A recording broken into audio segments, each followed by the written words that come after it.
scarlet are the lights out in the spread.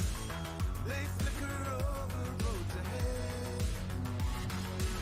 I see the world in neon red. The mind and the spirit amplified. Running out on the edge, running out on the edge. To break every limit that's in mind. Running out on the edge, running out on the edge.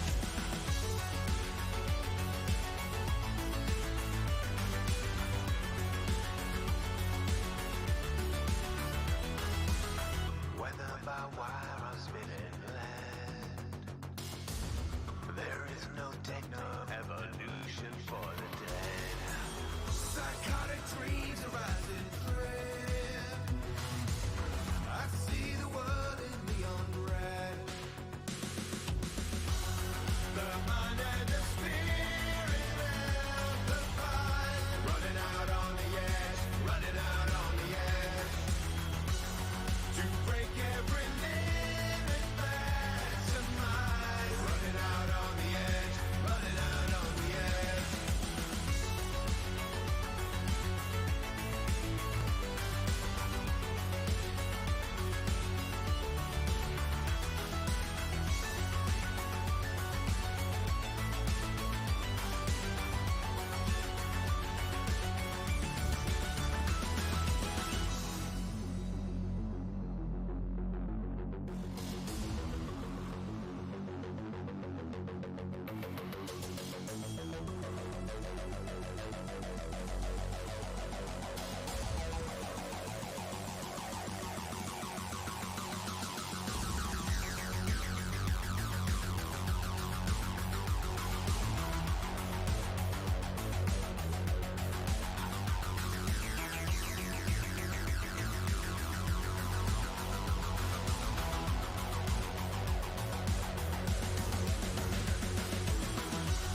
The mind and the spirit amplified. Running out on the edge, running out on the edge.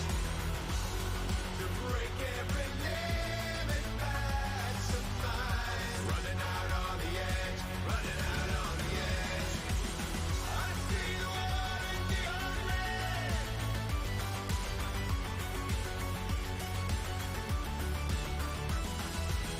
I see the world in neon red.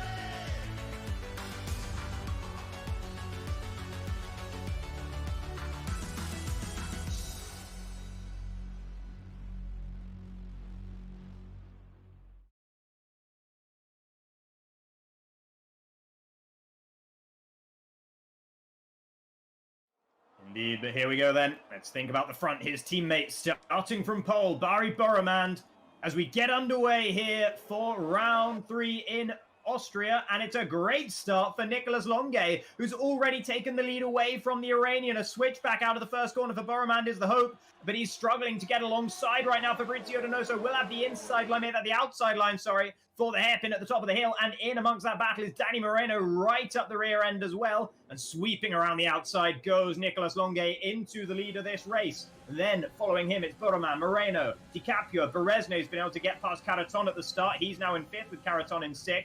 Then it's Haddad and the two Finns, with Timon Shooter rounding out the top 10. Chanakinchi was able to get past Jarno Opmeer, and that was important for him. Yeah, but look at Jarno Opmeer, Zabo Konyi, and Chanakinchi right now. Lots of battling as Akinci just left the pit lane, and Jarno Opmeer is looking to try and claim that position back on Bent Zabo Konyi. He has done it. The Mercedes driver is up into 14th, and he's about to make it 13th as he dives up the inside of Chanakinchi as well. The Turk wasn't ready for it, and as a result, Jarno Opmeer is through. So that's 2 positions in as many corners there for the Dutchman. Meanwhile, Longuet potentially on Boromand. He was very, very close in the braking zone of 10-3, and he's going to try it, I think. He's getting closer and closer. Oh, he goes to the inside. And he's along. Oh, it's getting really, really close. Who has better traction on the exit? It is Longuet who has the shorter run and takes back the lead here of the race. But of course, he has the penalty. That's why maybe Boromand wasn't fighting it so much. He knows about the penalty for Longuet. As we enter the final lap of the race. And Boromand is there with Caraton just behind. Caraton has more in the ERS bank. And he's, oh, that's late. That's very, very late from Alvaro Caraton. And he pushes Burromand all over the curbing there. Burromand will not be happy with that one. And look at Daniele Haddad on the grass trying to get through. He has to back out of it in the end. A sensible pill there for the Italian. But Caraton looks to have made the move stick. But, well, that will be a questionable one. I think that one's going to the stewards. But Nicolas Longuet is coming around the final corner now for Team France. He will take the checkered flag, but he will not win the race in Austria because Alvaro Caraton, at least provisionally, crosses the line to claim P1, Burromand in second, and Danny Berezne rounds out the podium. And Tomasz Paradzic leads the way as we get underway for race 2 of the day in Bahrain. And there's already a lot of action towards the back end there. But Idowu is second with Paradzic still leading the way. But Istvan Pukki's trying to go around the outside of Idowu through turn 1. Idowu hangs it on the outside, driving all over the curbing there. But he holds on to the position, and that is what's most important for him. Piotr Stahulets has had a relatively poor start. He's lost out to both of the Italians and almost collided with the rear end of Dario Yamulo there. Jano Otmir, he's gained a couple of positions, as has Nicolas Longuet, who's trying to challenge the Dutchman. Jano Otmir almost loses it there. Through the S section, he made contact with Stahulets, but he just about keeps the car in a straight line. That is a mastery of car control there from Jano Otmir. That could have been an enormous accident, but he holds on to it in 8th position. Out at the front, it's still Paradzic leading from Josh Idowu. Struggling a little bit here. He doesn't seem to have any damage either, but there goes Burromand sending it up the inside of Fabrizio Donoso just behind as well. These two going hammer and tongs as Donoso has had such a positive start to the race. Didn't leave much space there for Burromand. He'll be used to that as a result of last race, but now Burromand coming back at him as they climb the hill into turn 4. Burromand diving up the inside, and he has been able to get ahead of the Frenchman once again. Yeah, I mean, well, we're just waiting for the timing tower to sort this stuff out, which it just did. So this is lap 2, not lap 3. And please do not pay attention. Actually, we're going to turn this off quickly. There we go. But where does he re-emerge? We see Berezne on the left side there. Now right side. And it is Paradzic just ahead of Pukki. Does he stay there? Does he get the DRS? No, oh, big touch. They bang side pods. Oh, my. And no DRS for Paradzic, and Pukki now with the chance around the outside. Is he going to be able to make it? No, he gets hung out to dry. And Paradzic keeps second place, and that might ruin any possible team place, any rear gunning that Hungary was hoping for. So Moreno playing it safe here. Don't know exactly why, but yeah. Jano Otmir down in 14th, and it's getting really close with Caraton and Burromand there. Caraton slips past one. Otmir, however, has both of them behind now. And now Jano Otmir will unleash all the pace he has. Doing this, it's Barry Burromand who's just behind him on soft tyres. And what do we know about the history of these two drivers in the Nations Cup? When they are together on track, things tend to get a little bit spicy between the two of them. And Jano Otmir is going to be hoping that he can put as many cars between himself and Burromand as he can on his sprint up through the field. Right now, Jano Otmir has got one between them, but actually it's going to be Jano Otmir. He's weaving one way, he's weaving the other, and he's getting past both. Into turn 4, there's contact between himself and Akinci, and Donoso is able to mug them both. Akinci pushed wide, picks up a 3-second time penalty, and Jano Otmir sweeps back around the outside in the S section. Not enough grip for Donoso to keep him at bay. That was his tires that he could hope for, and he is burning through the field right now. He's absolutely flying. There goes Tormola. That's another one in the books. Now he's looking at Karinen, Tormola's teammate in the AlphaTauri. After that will be Lovece, and then... So when they are all battling with one another and putting themselves offline, Stahulets has a bit of a moment out of the final corner, and that's going to give Jano Otmir all the opportunity he needs. He needs no more of an invitation to get past one. He needs no more of an invitation to try and get past a second. Istvan Pukki goes defensive, and Jano Otmir switches back to the outside. Pukki can't brake late enough because there's a racing point in his way, and as a result, Jano Otmir has been able to get past the pair of them, and maybe up the hill, he might get past Yamulo as well. It's 3 cars in 3 corners from Jano Otmir. That is special stuff from the Dutchman, and he finds himself in clean air once again. His tyres aren't even old right now. He's got 4.5 seconds to catch up to Paradzic, Berezne, and Idowu up ahead, and I'm not sure he can't do that. Will Pukki have DRS? He will not, so this is the opportunity for Van Erven as it heats up a little bit more at the front. Less than a second between the top 3, and there goes a lot of battling there. Pukki, Van Erven, Caraton past both of them. Past both of them initially, but Pookie might be able to get him back down the next straight here. Van Erven's fallen back into 11th. He's a man driving angry right now, and Caraton has been able to dispatch both him and Pookie Moreno, taking advantage of the Dutchman's misfortune. And you can see Berezne is getting closer. He's the shark in the water, but he's just not close enough. And Tomasz Paradzic will claim victory in Bahrain. Yeah, what a drive from Paradzic. What a drive from Berezne and Idowu.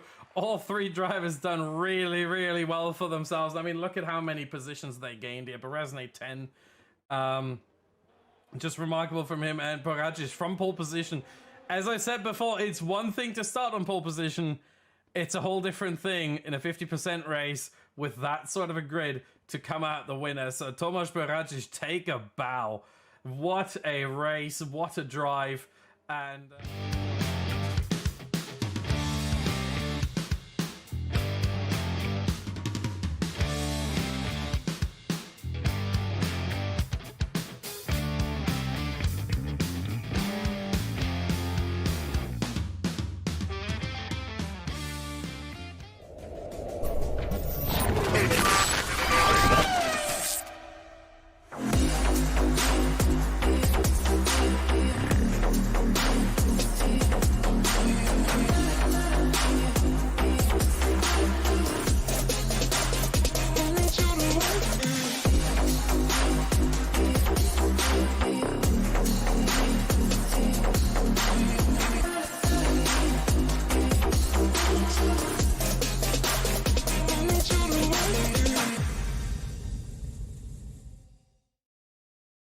Hello everybody and welcome back to the ORL and FuturEsports and Next Level Racing Nations Cup by Mobiuz Gaming. We are here for round 4 of what has been an enthralling battle between all the fastest countries in the world so far. My name is Jacob Hancock, also known as Aldar, and joining me in the commentary box today will be Austin Smith, also known as Badgerman. How are you doing, Austin? I'm doing fantastically, very excited for this one. It's really close in the standings, and we'll get to that in a second. So I think we're in for 2 amazing races, and one of which will happen on at least what is my favorite track. I know a lot of drivers and a lot of fans do not like that track, but I certainly do. And I think we're going to be in for 2 great races. Absolutely. We'll find out what those tracks are in just a moment. But first, I want to give a quick thank you to all of our partners. We have Mobiuz Gaming, Next Level Racing, HyperX, and FreeM Sim Racing. So thank you very much to all of our partners for allowing us to put on such a great event and to give the drivers a little something of a prize pool to challenge for as well. Indeed, and speaking of the drivers who are challenging, let's look back a little bit. You saw the highlights, you saw the intro. If you haven't, or if you weren't there last week, or both of them, let's quickly run back what happened last week. First off, it was Austria, a 25% race with a short qualifying, and it was Bari Boromand who took the win ahead of Danny Berezne and Danny Moreno in third. So 3 nations on the podium.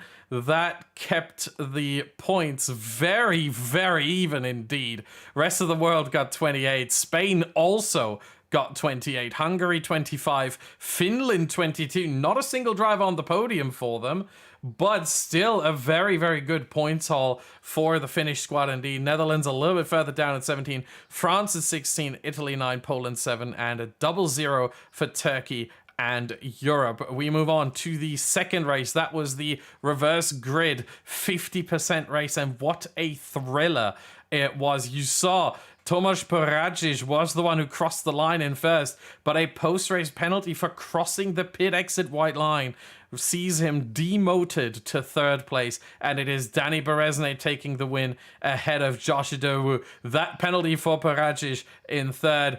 Yeah, it caused a bit of a stir on social media, it needs to be said, as it was a driver, from what I've heard, that wasn't involved in the battle whatsoever, who reported him for this violation. And so the question occurred, well, is that a fair thing to do? But he broke the rules, and as such, he was demoted to 3rd place. Overall, the results from that race see Hungary take the lion's share of the points at 30, rest of the world 27. Italy, once again, a team that's not on the podium, but has 2 drivers that are just very, very strong positioned in that race, get 26. Poland gets 18, Spain 18, Netherlands 17, Finland 9, Turkey 4, Europe 3, and France, the unluckiest team in the Nations Cup, with 0. That brings us to the overall standings of the Nations Cup so far, and my goodness, it could not be closer. Hungary 172, rest of the world 170, 2 singular points. The gap between those two. Spain 162, only 10 points behind. Netherlands 152, 20 points behind. However, it's very unlikely that they're going to win the Nations Cup at this point, which I think Jacob will get into right as soon as I'm done here. Italy 148. They have themselves an opportunity, 24 points behind. Finland 139. They've closed the gap. They are back in this, certainly within a shot. Poland 112. They need a bit of a miracle, but it's not impossible. France 73. Again, the bad luck just struck them so hard. Europe 52 and Turkey 36 fighting over the Red Lantern. Yes, indeed. And as you mentioned, Team Netherlands, unfortunately, will not be able to take the win in the Nations Cup because they are no longer competing in the Nations Cup. They have elected to pull out, and they are being replaced instead by Team UK in the form of Louis Welch and Dylan Warren, who qualified on Wednesday of this week. Indeed. And now let's look into the format for tonight. We have 2 races again, just like last week, but this time different tracks. Same format, different tracks. Last week it was, of course, Austria and Bahrain. This week it is Russia, my personal favorite. I really like the flow of the track personally, and I know a lot of people don't, and I understand why. It is one of those Tilke tracks, but I really like that track. And then we get a reverse grid 50% race around Abu Dhabi with the 2 long DRS straights. Plenty of overtaking possible around the Yas Marina circuit, and very much looking forward to this one. Let's move on to the point system. It, of course, has not changed whatsoever. We have 25 points for the winner. That is very similar to F1. Then we go down 21, 18, 16, 14, 12, 10, 8, 7, 6, 5, 4, 3, 2, 1, all the way down to 15th place. The reverse grid will also only see the top 15 drivers be reversed. So if you finish outside the top 15 in the first race, not only will you get no points, you'll also start from outside the top 15. So a big double whammy right there. Yeah, absolutely. It just makes it that much more important to make sure that you have a good race, or at least an okay race in Russia. If you have a disastrous race, then it's not going to suit you in good stead. But we did see last weekend in Bahrain, we saw the Spaniards making their way well up the order, despite having to start from 19th and 20th on the grid. So we know that these sorts of comebacks are still possible. And that is part of the beauty of having a full 50% race rather than just the 25% for the reverse grid races. And Abu Dhabi, a track where overtaking is certainly possible.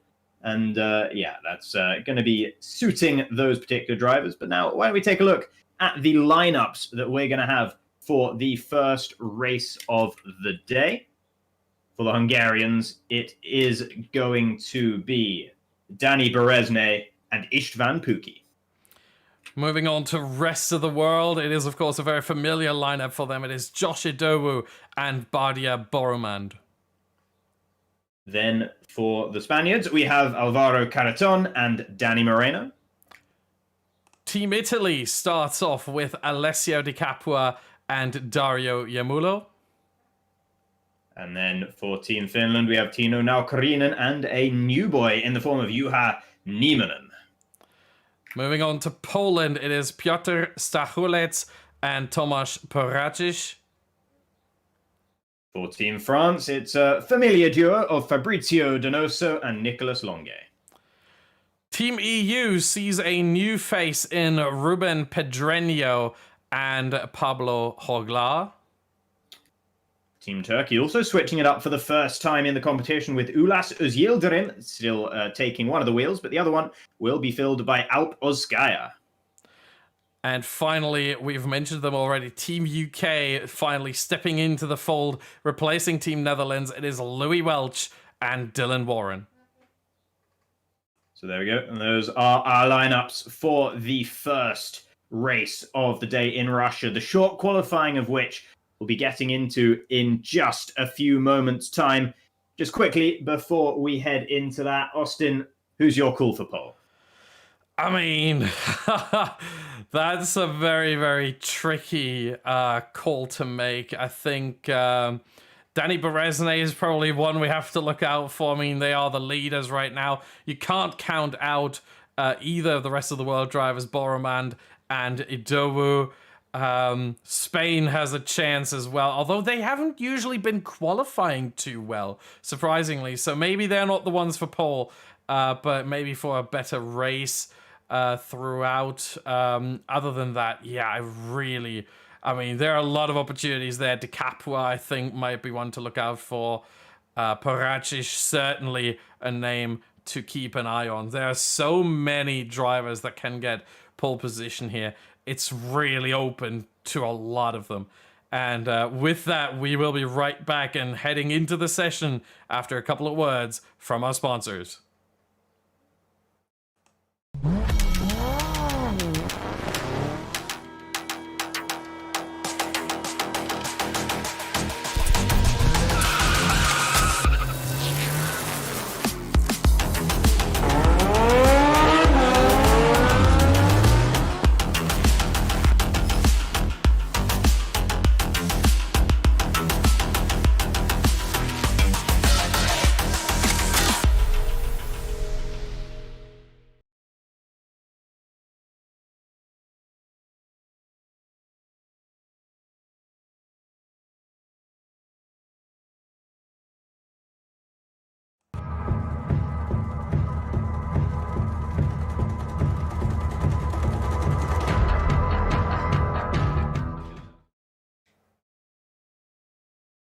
And welcome back, everybody, and welcome to the Sochi Autodrome in Russia, in the old Olympic Park.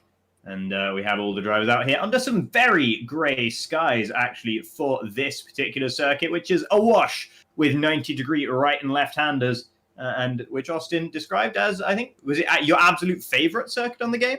Yes, it is. There are a lot of tracks I think that a lot of people like, and for me, there are a lot of tracks I do like. Of course, the typical traditional Monza, Spa, Suzuka, you name them. Those are, of course, tracks that I think are universally beloved by many fans and many drivers. But Russia, to me, is really the one that, to me, it flows the best. It's one where I feel comfortable around every single corner. And the only track that could potentially, if it ever comes back to F1, could potentially knock Russia off the top spot for me would be Malaysia, Sepang. It's the track where I did my first league race. It's the track where I've had a lot of experience on the MotoGP2 demo way back in the day. Because that was the only track that was available on it. And so I know that track inside and out. But other than that, no. Malaysia's not on the calendar right now. So it is Russia for me. Yeah, many Fs, of course, for Malaysia. Would love to see that one again. But right now, in Sochi, we have Nicholas Longe, who is the first, or the furthest forward of everyone who is currently on a flying lap. He's just exited Sector 2, and it's all looked fairly tidy for the time being for the Frenchman in the Renault. As now he's heading around towards this technical section. The off-camber left-hander here is really, really tough, and it really throws you wide into the right-hander as well, but that's all looked relatively tidy for Longe, who has, of course, renamed himself to Longway for this one, a name as old as time for him, as he rounds the final corner, crosses the line, and it's a 1:29.2 for the opening exchange. Yeah, pretty good lap from him. A little bit of a slide there through the final corner, but that's something you will see a lot more throughout this session because the drivers really try and go as much as possible, as close as possible to the limit, and that includes a little bit of the slide there to really get to the line as quickly as possible. The line is so close to corner exit that you really do not prioritize your corner exit there. You try to just get through the corner as quickly as possible. Your speed right after, it does not matter. And this is something that's very uncharacteristic regarding most tracks on the calendar, that the line comes so early after a corner. I think Singapore is the only other track where you have that kind of scenario. But around Singapore, you have a corner right at the end, the double left-hander that really only has one proper line. Here, you can really, with a 90-degree corner, you can make sure, do you prioritize entry? Do you prioritize exit? Singapore's final corner is too fast for that. So it is a very unique one here as Di Capua goes P1. There's a Mercedes across the line. It's either Dylan Warren in P6 now. And yeah, indeed it is. Or Louis Welch, I was about to say. We're still waiting for Danny Berezne and Louis Welch and Juhan Nieminen to come across the line. Berezne in the final sector has a Renault in front. That is either Donoso or Longway, aka Longuet, who is heading into the pit lane. Here comes Berezne through the final corner, and it is P3, 1/10 down on Di Capua's time. There's Louis Welch now. Oh, and he's got traffic there. That's one of the Haas, that's one of the Turkish drivers, and he wanted some slipstream as well, which is certainly allowed. But the question is, did it cost him more? Did he gain from it? Well, he has invalidated either way, it seems. So we're just waiting for Nieminen, who is about to finish his lap. And that will be the final run then for the first runners here. A little bit of a lag there. That was wild. And he comes across the line, 1.5 seconds down. That is a 1:30.3 for him. Yeah, only ahead of Alpozgaya of those who have set proper lap times. Pablo Joglar on his second run on that same set of tyres just went into 14th. But yeah, Di Capua sitting at the top at the moment with Poraggi second and Danny Berezne third. Some very potent drivers already making themselves known in this qualifying session. And just quickly, I've seen a couple of questions in chat about Team Netherlands. Team Netherlands opted to retire from the Nations Cup, and they have been replaced by the Great British team, who are now driving the Mercedes in their stead. Indeed, as we're waiting for more drivers to start their laps and get underway here. Louis Welch might actually be on a second run. Let's go on board to see that. Yeah, he actually is. He's still on hot lap mode with his ERS. So they're oh, that's actually a better shot. There we go. He's oh no, he's taken out. Yeah, he might be out of fuel as well. Yeah. Yeah, he's out of fuel. I'm pretty sure he's completely out of fuel at the end of his second attempt at a hot lap here. So yeah, he's got information for himself. The lap that he invalidated ended up being a 29.3. It would have put him in and around where his teammate is, actually. I think would have slotted him just ahead of Dylan Warren. And I'm not quite sure how that second lap was going there for Welch. First sector was about a 10th down on his previous, so he wasn't necessarily flying out there on that one either. Yeah, I think that's something that is really just down to the driver at that point, because one of the very peculiar things about this Russian track is that it's very, very easy on the tires. There is no tire degradation, no tire wear really. In a 25% race, I think we could actually see, if it was allowed, that is, we could see drivers finish the race on the softs. That's how durable the tires are around here. Of course, they're not allowed to do that. But even in a 50% race, this tends to be an easy soft to medium one stop. The tires are just not any consideration here, as there goes Barry Boroman up to P1. And we are now waiting for Moreno and Pedreño. We are looking at Danny Moreno here, F1 esports driver for Mercedes. He is in the Williams right now, as the Mercedes, of course, was taken by Team Netherlands and now has been taken by Team UK. But here comes Moreno now into the final sector, that is, through the middle sector. And what does the time say?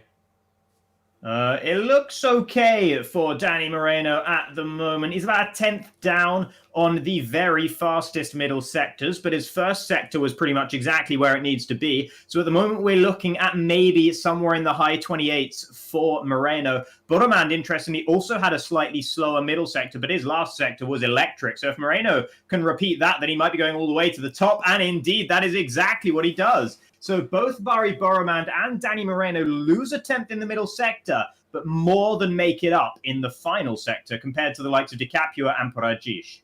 Yeah, meanwhile, I saw Pedreño on a lap, but he aborted, went back into the pit lane. So we're looking at Josh Adowu instead, who hasn't set a lap time yet. He is on his way on one. He's through the middle sector. And let's go on board to see what the final sector looks like for him as he breaks there. That looks good. It looks clean and tidy. And that's usually what you want. Never mind. As I say that, I think that's the commentator's curse. The first of the night. Hopefully not the first of many to come. But that slide really does not help. Not sure how good of a lap that is going to be. I think he might be in the low 29s at best. And oh no, wow. Yeah. That is a horrible lap for him. 1.5 seconds down on Moreno, a 1:30.3. That is not what we would expect someone like Josh Adowu on the grid so far. He's still got 8 minutes left, and he's got an Alfa Romeo behind that he might want to let pass, and he does. That will be Danny Berezne, of course. Mix up the two Dannys there, apologies. Danny Berezne on an out lap, so he's not actually on a flyer, as I think Alessio Di Capua might be. Yeah, Alessio Di Capua is out there on a flying lap at the moment. We'll get a good read of this one when he comes across the second sector marking, and he's actually still about half a tenth down on his previous best effort. Now, mind you, that was a very good effort, and he lost most of his time in the final sector. But again, through turn 15 there, that was not necessarily ideal. He was a bit wide to the apex, and in fact, he's decided that that is enough of that lap. He's backing out of it and into the pit lane for the Italian. Carreton, by the way, meanwhile, has moved up into P4. So the Spaniards currently sitting first and fourth with Boromand and Di Capua, the filling in that particular sandwich. Then Poradzic, Berezne, Yemulo also backing up his teammate Di Capua fairly well there in seventh. Longuet in eighth with that first lap of the day. Stahulet ninth, and Dylan Warren currently on the cusp of that top 10, but he's on another flying lap right now. Yeah, and we see more and more drivers now preparing what I think is for the final run of the session. Only 6.5 minutes, and we just got a little bit of a message earlier on in the chat from the ORL account that it is going to rain at the start of the race and then dry up later on. So, yeah, strap in. This race is going to be interesting. Strategy is going to play a massive role now. I think we will see most drivers. Nicolas Longuet has actually left the session while he's in the pit lane. Let's hope he can rejoin as Dylan Warren is across the line. Is he going to run another one? I think he is, yeah. He's still in hot lap mode. I don't know if the hot lap mode will suffice for his whole lap, but he is certainly on another run here as he tries to improve on his lap time. We have a yellow flag in Sector 1. Who is that for? That's one of the Turks. I'm not sure which one. Actually, it must be Ulaş's Yildirim, who's currently been out there on that set of tires for a little while. Meanwhile, Danny Berezne is going very, very quickly right now as he enters the third and final sector. He only needs to find about half a tenth more in this final sector, and he will go straight to the top. He's currently at 1.5 tenths up on his previous best time of a 1:29 flat.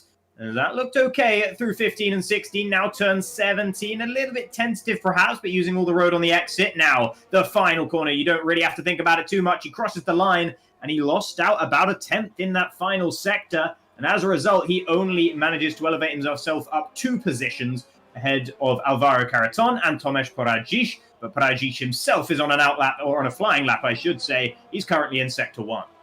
Yeah, we're looking at him right now through what I always like to call the carousel of turn 3. And it's just such a wonderful corner to drive. It might not be the easiest to overtake on, but it's actually a pretty good overtaking opportunity in general. Around this track. Not every overtaking opportunity has to be a straight. Did he invalidate? He did invalidate on corner entry there, just trying to open the angle a little bit too much and use too much of the entry curve, and as a result, Poradzic has invalidated that attempt. Danny Moreno is out there on another flying lap now, just further down the road, and he's at a solid Sector 1, ever so slightly up on his previous lap time, which of course is the one that has him sitting at the very top of the standings for the time being.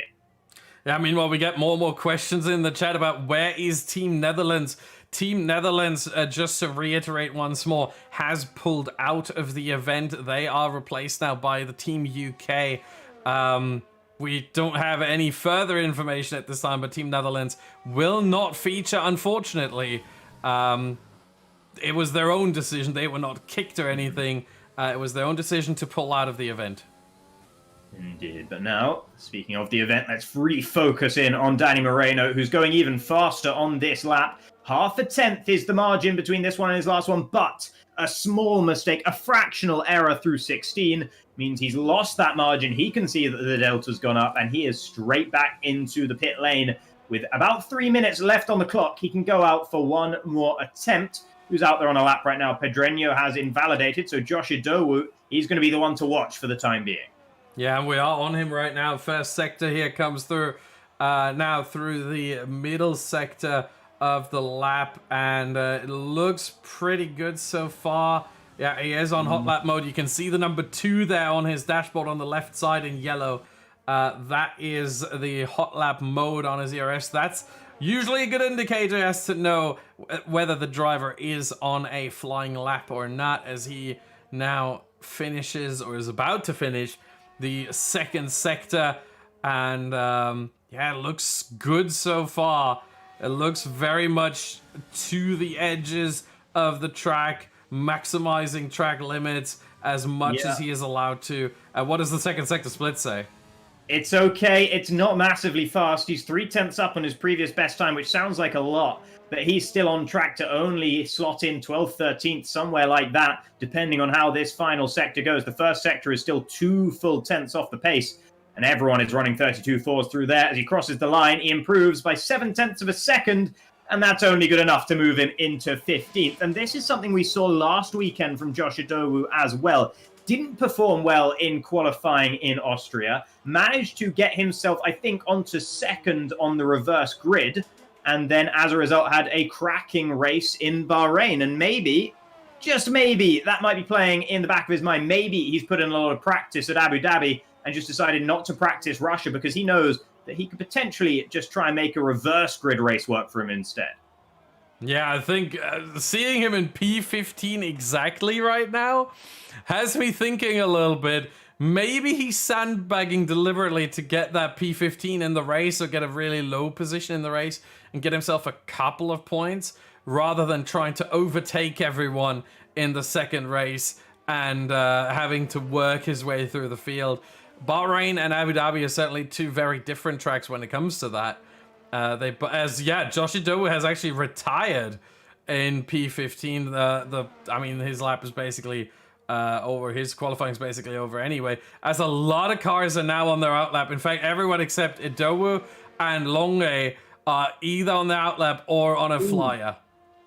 Dylan Warren has invalidated. That's going to be his final chance gone. Stahulets is the next fastest driver who's on a flying lap along with Barry Burraman, but he's only just started his lap. So let's take a look at what the pole can do. His teammate Porajish currently doing a good job up in 6th, and Stahulets is finding some improvement, a couple of tenths through the first 2 sectors. If he can find another 10th in this sector, he might be able to sort of match his teammates' time and slot himself into 6th or 7th for the time being. His target for now has to be the likes of Dario Yamulo and Dylan Warren, especially because Dylan Warren will not be able to improve on that 129.1. Let's see. Stahulets through the final corner. Oh, and it's an electric final sector from the pole. He bins it out of the final corner, but it doesn't matter. He doesn't need that wheel anymore, and he goes straight to the top of the order. Let's see what Barry Burraman is able to do now. The McLaren driver for the rest of the world team is exiting Sector 2 right now, and he is also improving. He's almost already at that margin with Piotr Stahulets, but let's not forget, it was the final sector that was so impressive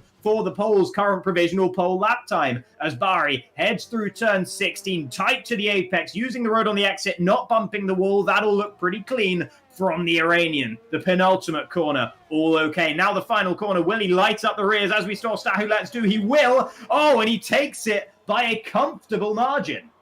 Yeah, remarkable lap there from Borman and from Stahulets before him as well. Both drivers with incredible final sectors there, finding a bunch of time, a heap of time, and moving themselves up to a 1-2. And I was about to say Stahulets here, shades of Leclerc, being on provisional pole. There goes the Capua beating out Boroman by 12 milliseconds. Can anyone else beat him? Danny Moreno around the final corner. He might be the one to try and steal it away. He cannot do it. He comes so close. But he doesn't beat either DiCaprio or Boroman. Berezne has invalidated, and with that, we have our grid for the first race of the day here in Russia for the ORL FuturEsports and Next Level Nations Cup by Mobiuz Gaming. And it is Alessio DiCaprio who takes pole position away from Bari Boroman in second, Danny Moreno third, Piotr Stahulets, the standout performance in fourth, and Tomek Paradzic backing him up just behind in fifth. And then we have Danny Berezne, the lead Hungarian, the team currently leading the way in the standings. He will start only in P6. Yeah, but you look further down the order, you see Istvan Puki in 13th. That's pretty close to that number 15 that might get them a reverse grid pole for the second race. So not everything's lost, and we know how quick Berezne can be on race pace. So there's certainly an opportunity there still to be had, and overtaking even in a 25% race around this track, not necessarily that difficult. There are quite a few overtaking opportunities, but Alessio DiCaprio, remember one of the names I mentioned for pole position here, he actually grabs it, and look at the gaps. 13 milliseconds between the top three. DiCaprio, Boroman, Moreno, then Stahulets with a fantastic final sector, making it a Polish 4-5, Paradzic 5, Berezne 6, Karaton 7, Yamulo 8, Warren 9, and Longe with some connection issues down in 10th.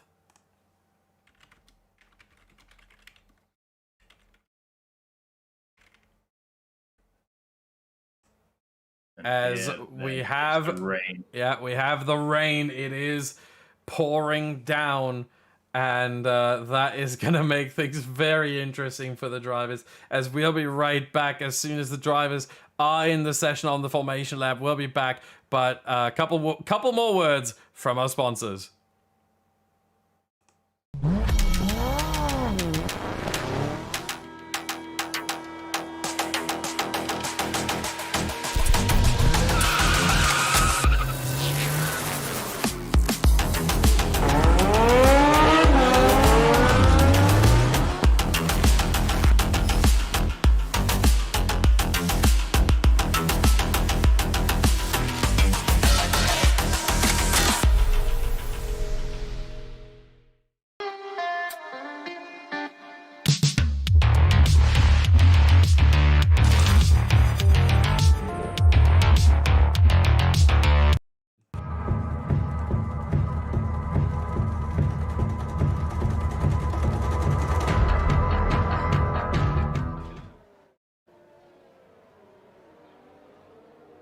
And welcome back, everyone, to a sodden Sochi here with the Italian Alessio DiCaprio in that racing point, taking pole position as we are on this formation lap. Bari Boroman will be lining up alongside him on the grid. And then it's Danny Moreno, Stahulets, Paradzic, and Berezne, the top six. And looking further down the order, a couple of guys will be disappointed with their performances. Fabrizio Donoso down in P15, Josh Udowu in 16th, and Louis Welch as well for Great Britain. He'll have wished he could do a little bit better than P18, but let's not forget there's a possibility that these guys are aiming for something other than glory in Sochi. Yeah, I mean, this is going to be interesting. 13 laps around this track. I'm pretty sure there's going to be a bunch of things going on. The question really is, when does the rain stop? Will it be in time? Will we get a full intermediate race? Or will we see some dry running as well? Is it even going to be early enough for the drivers to switch on to softs? Or would they risk going on or staying on intermediates the whole time? It's really going to be an interesting call to make for a lot of these drivers as they are heading through the final sector and onto the grid now. Yeah. You can see the safety car up ahead there, which has led them around on this formation lap. And I'm wondering what the situation is going to be with that. It is still on the grid in front of them there. In fact, no, that's not a safety car. That's just the Renault. Never mind. I read the minimap wrong. That was the Renault of Nicolas Longe, who was driving a much faster formation lap than everyone else. So never mind that. I was a little concerned for a moment there but it is going to be Alessio Di Capua starting on pole with Burman alongside as Hoglar and Oskaya round out the grid. They are just getting into their grid positions now as the rain continues to pour down the intermediate tyres of the option of the day for all of the drivers. And the lights will be coming on in just a moment's time. Yeah, and here we go. They're getting ready. 5 lights all the way on, lit up. And so now are the rear tyres as we get underway in Sochi. And Di Capua hasn't had the best of starts. That's going to allow Barry Burman already up into the lead as they go through turn 1, down towards the heavy braking zone of turn 2. This is where decisions are going to be made. There's yellow flags in the background, but it doesn't matter too much. In fact, it does, because there's a full safety car already. And something tells me that might have had something to do with Donoso and Ulash Yildirim, who are well trailing the field at the moment. And Ulash at least has a little bit of front wing damage as well. A little bit. It looks like a bit of an understatement, to be honest. Both end plates gone, and the left side of the front wing severely damaged there as well. So something must have gone on in the middle of the pack there.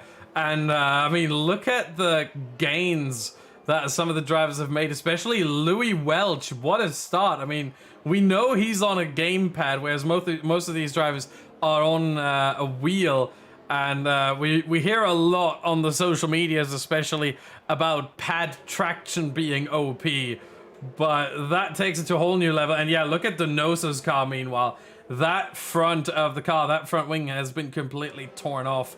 He is just driving around with the nose cone attached to the car. And that even looks like a bit of a surprise. That shouldn't be there. But yeah, Renault and Haas coming together. Seems like Donoso must have had a really good start, and Ozyodarim a pretty bad one. And they came together there from P11 and P15 on the grid respectively. And they will both be pitting. Thankfully, they're already in 19th and 20th. So for them, it's just a little bit of a reset. They will get a new front wing. They will get new tires. They will be allowed to catch back up to the rest of the field, and everything's going to be fine for them, hopefully. Yeah, Johan Nieminen also picked up a little bit of damage there for Team Finland. So I'd imagine he's going to be heading into the pits from what is currently 18th position as well.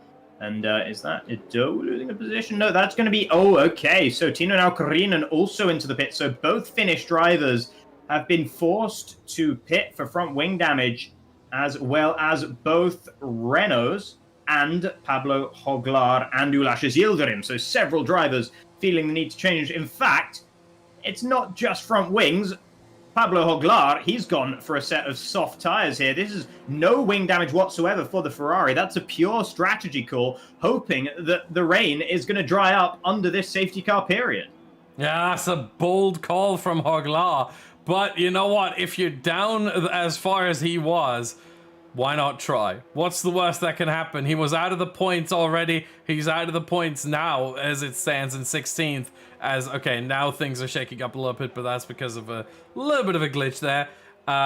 We'll have that sorted out once everyone has made it to the end of the first sector. It is still lap 2, as Donoso is now the last one out of the pit lane and back out on track. We have 6 drivers trailing a little bit. They are on their way to the rest of the field. And yeah, Hoglar, I like the call. I like a bold call. You know, sometimes if it's not going for you, you gotta risk it. And Pablo Hoglar, well, he risks it. And I really, really like this. If it doesn't work, what's the worst that can happen? You know, he's already down in 16th. He's gonna stay in 16th or drop even lower. But the difference between 16th and 20th is, well, 4 positions, but no points and no reverse grid changes either, as he's already dropping down the order. He got overtaken. He gets overtaken by cars there. That's not okay. Longway apparently doesn't have to let him back. Maybe he was off the track there, but Ozyodarim tried to get past as well, was not allowed to. As, I'm not convinced that Hoglar on these tyres is actually faster than a safety car right now. He is going to be catching up to the rear end of that train. But yeah, I've been on board with him for the majority of this lap, and he is struggling to get any purchase on that front end whatsoever. And I think it's frustrating those cars in and around him. Ulash is going to have to be pretty careful, honestly, with what he's doing. We're seeing a few other drivers. That's actually Tino Naukarinen again into the pit lane. for the second time in as many laps. I don't imagine he picked up wing damage on the safety car lap that he just went through. So I wonder if he's going to risk it with dry tires as well. In fact, no, it seems like he is getting a new front wing. I don't see any visible damage on that one, but maybe he just didn't manage to get it changed in that initial pit stop. Yeah, possibly that might be the case, but just because there's no visible damage doesn't mean there is no damage at all. We've both seen those scenarios before. And yeah, Pablo Juglar's really holding up the field behind him. They want pass, but at this point he has caught up to Nicolas Longue almost, really. I mean, he's struggling there. He might actually pick himself up a penalty, as he had caught up to Pedreño and Longue, and now he's too far away. You have to be within 10 car lengths of the car ahead. If you don't do that, and there we go, as Yildirim is now allowed past because Juglar was too far away from Longue. So as Yildirim was allowed past because that Ferrari was just too slow under the safety car. That's the soft tires for you. That's how slow that car is. Mm-hmm. Yeah, absolutely. And to be honest, it looks like it's getting wetter, not drier. So I think this hasn't been the genius strategy call. I think you're right in saying that it was absolutely worth rolling the dice because the race wasn't going to go well for Juglar if he did the same thing as everyone else. But unfortunately for him, I think he's rolled snake eyes on this one. And I don't think he is going to get too much out of those soft tires anytime soon. Pedreño, meanwhile, seemed to have a bit of a lag moment. He was running with Longue, and now he's found himself down in 19th. He sort of teleported on the track there. So hopefully for him, he's not having too many desynchronization issues or anything that would cause issues for any of the other drivers. But right now, the guys at the front don't have to worry about that. What they have to worry about is what is Bari Boromand going to do, because the safety car is coming in this lap. Yeah, at this point, he controls the field. Once he goes, he has to go. Once he's full on the throttle, that means it is a go time. It is the safety car race line. I think he might be going here. Is he go? Wait, hold on. We don't see much. He's kind of a huge gap. I'm surprised he didn't use that. And there is a 5-second penalty for Idowu for a collision with Oskaya. And there's more front wing in the background. There's more front wing in the background. That's Barisay and Caraton, two of the main rivals here in the championship. Hungary and Spain getting 5-second penalties each as the race is back underway. And that was all caused by the confusion behind the safety car between DiCaprio and Boromand there. Pedreño has retired from the session. As we get back underway, Boromand still leads the way from DiCaprio and Moreno. The British drivers swapping positions as Louis Welch has been allowed through on Dylan Warren there. Further back, I think Juglar is having a desperate time with those soft tires, getting swamped all over the place. He's off the road through turn 2, and yeah, he's just allowed everyone through. I think he actually spun or half spun behind the safety car just before it came back in as well. So he might have been causing a bit more chaos towards the back end of the snake, and that's why you see a 2-second gap between Donoso and Oskaya in 15th and 16th there. And now Yemulo is having a go at Alvaro Caraton, who has that front wing damage that you mentioned. And he's starting to go backwards. Yemulo's got through, and you've got to feel it's only a matter of time before Welch will find his way through as well. Yeah, meanwhile, let's look at the weather. I think the rain has actually stopped. So Pablo Juglar, it might not be that bad after all. I mean, it seems like he might even be faster at this point. So we might see a lot of the drivers into the pit lane. And looking at the gap, Juglar has a 15-second gap to the leader Boromand, which means at this point, if everyone pits, Pablo Juglar will be leading the race. Yeah, he is still losing time to the rest of the field, but this track is drying up remarkably quickly, as you mentioned. And he might just make me eat my words here as Caraton loses another position. That's Welch going around the outside of turn 16, and Caraton is going to take this decision to dive into the pit lane. His teammate has actually stayed out, but Boromand, DiCaprio, and Poragish have all headed into the pits as well. Yeah, Moreno has stayed out for a very simple reason. He knows Caraton has wing damage, so Caraton is more required to get that pit stop done now, because he would lose more time without that front wing or with that front wing damage. So Moreno has bitten the bullet a little bit here and has decided to stay out one more lap to then come in later to not hold up Caraton as much. That being said, Caraton is now down in 19th anyway, so I don't think it would have mattered all too much. but maybe reverse grid pole as Moreno is now leading the race. And look at Hoglar, 6 seconds ahead of Boromand. And at this point, Hoglar, I think, will be leading the race. So much for I mean, great on the gamble. It didn't work out. Well, it kind of did ultimately, surprisingly, for Pablo Hoglar, as he will be on the soft. Everyone will be on the softs at this point. We don't have to show you here. Yep, everyone on the softs. That is the very natural scenario here, as the softs last clearly long enough for these tires to work out. But here's Moreno, Stachulets, Berezne, and I think we will get the DRS enabled as soon as lap 6 starts, because these soft tires at this point are the better tire. Yeah, as you were speaking there, that's when the gap changed. That's when it suddenly became the fact that the soft tires are coming online. Hoglar is closing down Longay at a rate of knots because Longay is having all kinds of issues with that car at the moment. Has some front wing damage there after he went off about half a lap ago. And now the Sky is up the inside of Tino Naukarinen, and that's going to be Tino holding the position through 15 and 16. And Longway letting Hoglar through there as well. Everyone else coming into the pits pretty much. DRS has been enabled, and that will make Warren and Pookie's hearts sink as they pass the pit lane entry and then see that message. Same for Lashes Yildirim, same for Fabrizio Donoso.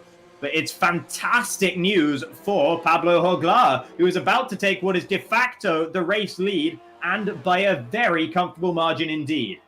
I mean, this might be the smartest strategy call I've ever seen. This is, I mean, we talked about in the first race in Belgium, if you remember, all the way back to round 1, we talked about Danny Berezne coming out of the pit lane, giving Jarno Opmeer the taking the DRS off of Jarno Opmeer, giving Opmeer the lead of the race, only to get the DRS off of him and then re-overtaking him down the Camel Straight. That was incredibly clever. But Pablo Hoglar not only having the, let's call him the cojones, to go for this strategy, but also executing it well. He even lost some positions behind the safety car to make this work. And look at where he is now. He's 3.5 seconds ahead of Boromand, and he might not win this race, considering how much Boromand gains on him here. But Pablo Hoglar, honestly, what a great call. The top 4 still have to pit. Warren, Pookie, Yildirim, and Donoso all will have to pit, and I think they will at the end of this lap. But my goodness, what a great call from Pablo Hoglar. Incredibly smart. Yeah, absolutely. You know, it is still his race to lose now at this point. He has that 3-second margin to Boromand. Further down the order, Berezne on his recovery is moving up into 17th as he drafts past Alp Oskaya without too much difficulty on the run down towards turn 13. But the Hungarian will be very unhappy with how this race is going, to be down in 17th at this stage. And there you see DiCapua, the fastest man on track last time around, as the rest of the intermediate tyre runners pit. And they are going to be falling down towards the very bottom of the barrel. But Danny Moreno also lost out to Tomasz Poradzic as a result of pitting a little bit later than the Polish driver. The gap between Boromand and Hoglar now down to 2.6. Yeah, but Boromand also has to look backwards. He has to look at Alessio Di Capua. Whoa, as he gets a massive slide there on the exit of that right-hander. My goodness, Di Capua really fighting with the car. Right now, it seems like Di Capua is winning that fight with his car, but he's losing the fight with Boromand for now, but a lot of time still left.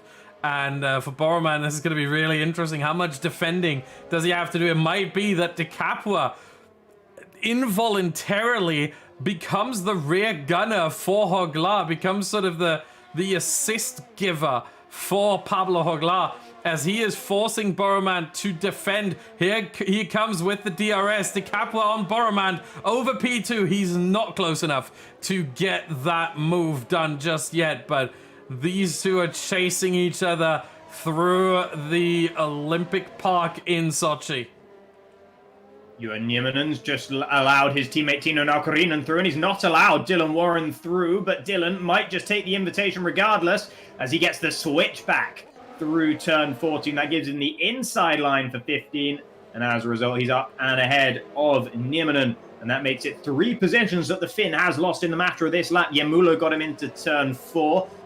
Tino Naukarinen got him on the run down towards 13. He was allowed through. Meanwhile, further up, Di Capua is sending it around the outside of Boromand into turn one. Boromand jumps over the curb, makes a little bit of contact with the Italian, but it's a clean overtake from Alessio Di Capua, who now finds himself in the driver's seat in this race into P2, and he will be the one chasing down Hoglar as Boromand almost rear-ended him there through turn 4, but he just about managed to stamp on the brakes well enough, did the Iranian, to save both himself and Alessio's races.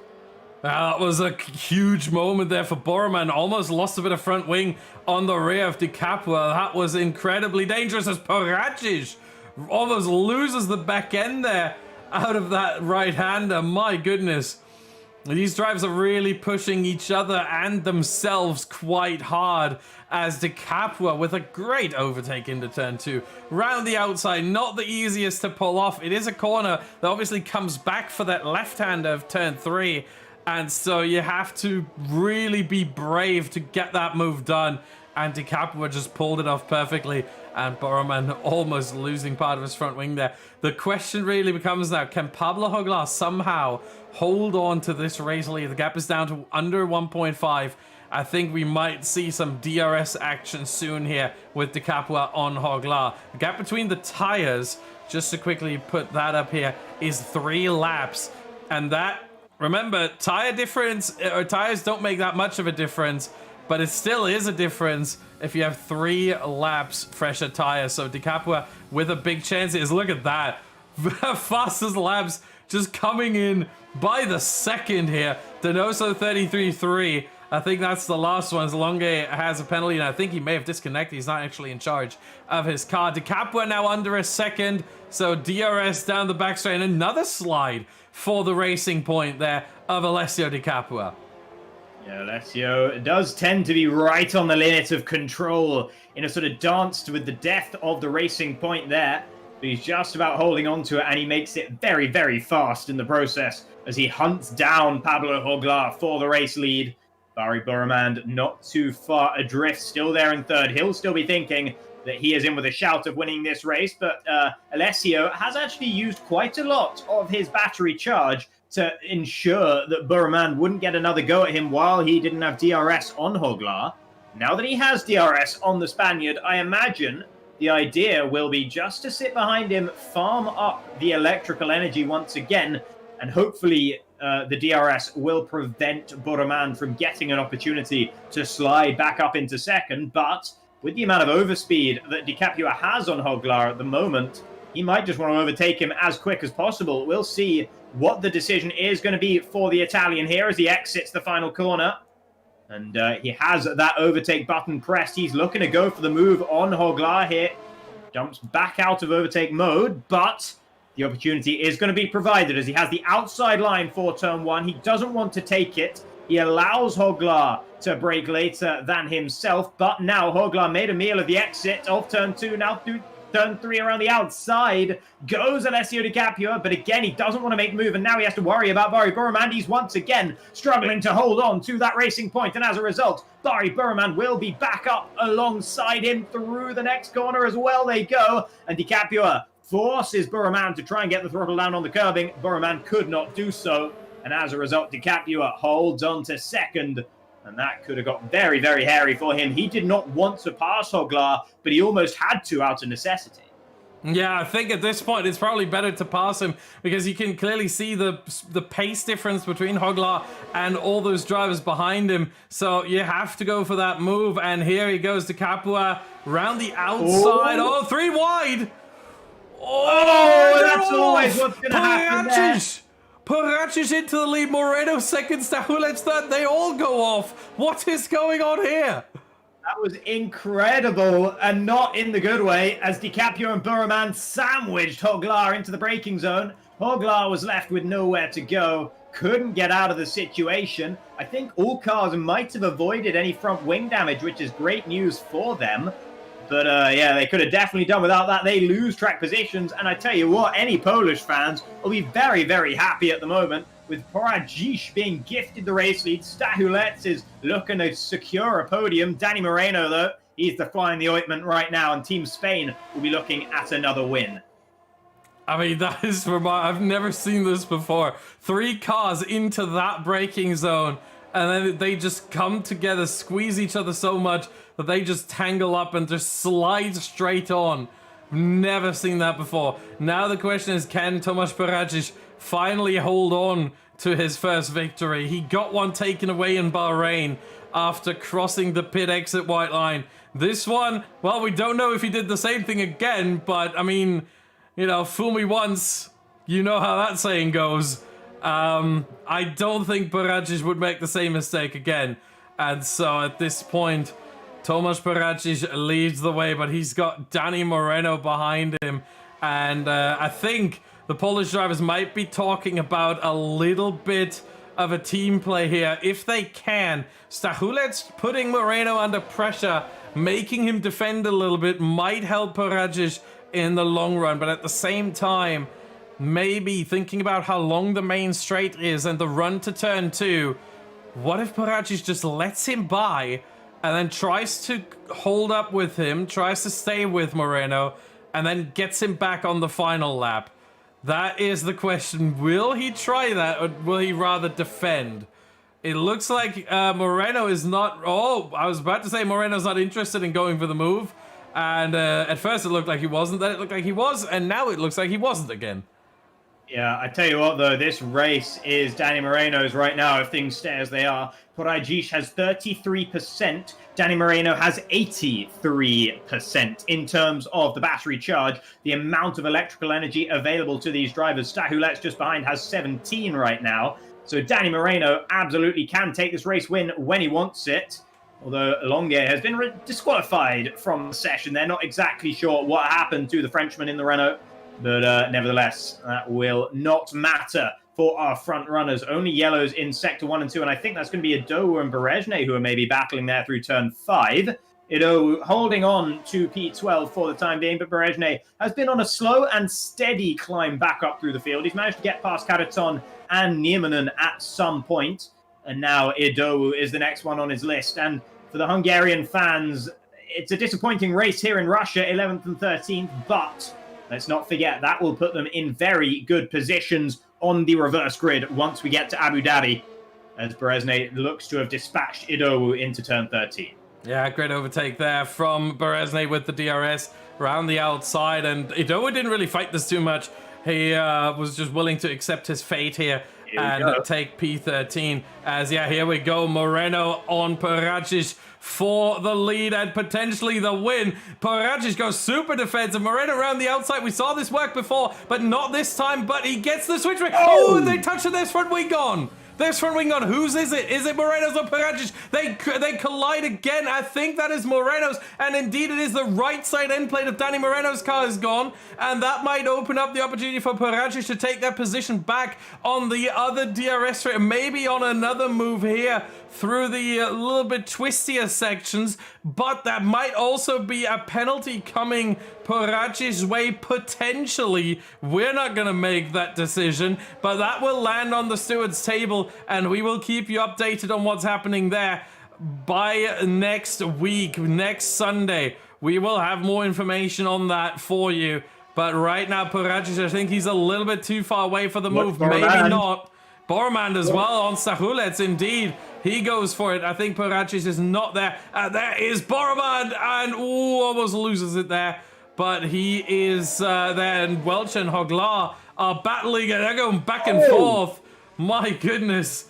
Man, he might have lost it here. He tried to send it up the inside of Stachulec in 15, and that's allowed DiCapua to maybe make the move on him instead over fourth and fifth. And look at Paradzic and Moreno. Moreno just about holds on to it. Stachulec will filter in second. Danny Moreno just about takes the win. Paradzic, I'm not sure what happened between the two drivers there. They both end up on the podium regardless, and Danny Moreno, oh, he will not be a happy boy. He has won the race, but I could tell he was not happy with the treatment that Paradzic gave him on the exit of turn 2 on that last lap. And in the end, Burman did just about manage to clinch P4 away from DiCapua at the line. But that was very, very dramatic on the final lap here in Sochi. Yeah, I mean, I think we're going to have to amend the dictionary after this one. Under the entry for controversy, I think we'll just have to enter ORL Future Esports Next Level Racing Nations Cup by Mobiuz Gaming Russian Grand Prix. I think that one will land on the stewards' table quite a bit. Quite a few incidents there that they will have to look at and decide if someone deserves a penalty. That is the celebration here right now between the top three. And it is Danny Moreno holding on to victory with front wing damage. But look at that, a 10th ahead of Stachulec, Paracic third, Boroman fourth, De Capua fifth. I'm not sure it's going to stay that way. Those are the unofficial results of this race as we head on to Abu Dhabi. And on reverse grid pole position, it will be Fabrizio Donoso as Yildirim second, Idowu third, Berezne fourth, Pookie fifth. Team Hungary not out of this whatsoever. Absolutely not a bad result for them as far as the event as a whole goes. But Berezne will still be pretty unhappy with the fact that he and Caraton got together. And Caraton will be desperately unhappy because he has finished this race down in P17. He will start the next race in Abu Dhabi in 17th. And once again, the Spaniard will be forced to make a recovery drive in the 50% race. Yeah, not the first time though. Last time it happened, it worked out pretty well for him. So wouldn't be surprised if this time around. It is a 50% race, so he has more time to do so, and he certainly has the pace. But from P7, you were certainly hoping for more than a P17 in the end. But the front wing damage really significantly hurt him there.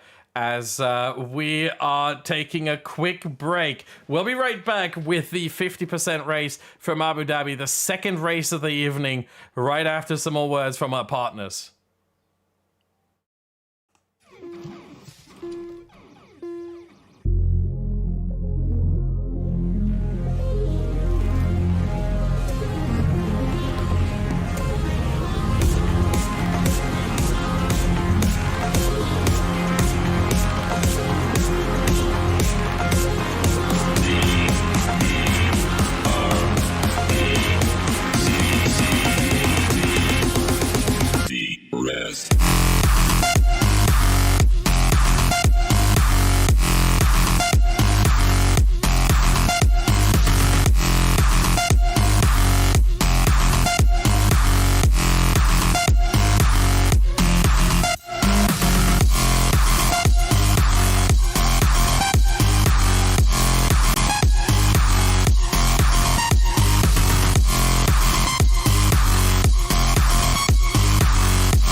It's time now.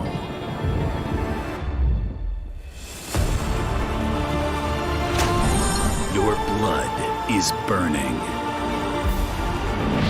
Your stamina is rising. Greet all the challenges in your way.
And we are back, and we have ourselves some information here on the live standings. This is how the teams are currently lining up after this race. These are, of course, provisional results and provisional standings because no stewards' decisions have, of course, been made. But as things stand right now, rest of the world would take the championship lead at 189 points. Only 2 ahead of Spain at 187. And then it's Hungary down to 3rd at 181. Italy closing in a little bit more.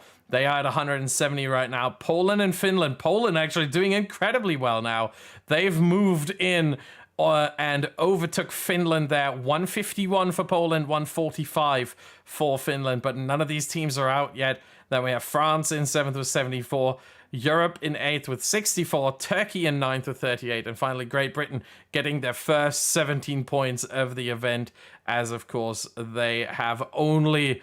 they've only qualified on Wednesday and are now standing in for Team Netherlands, who have unfortunately pulled out of the event.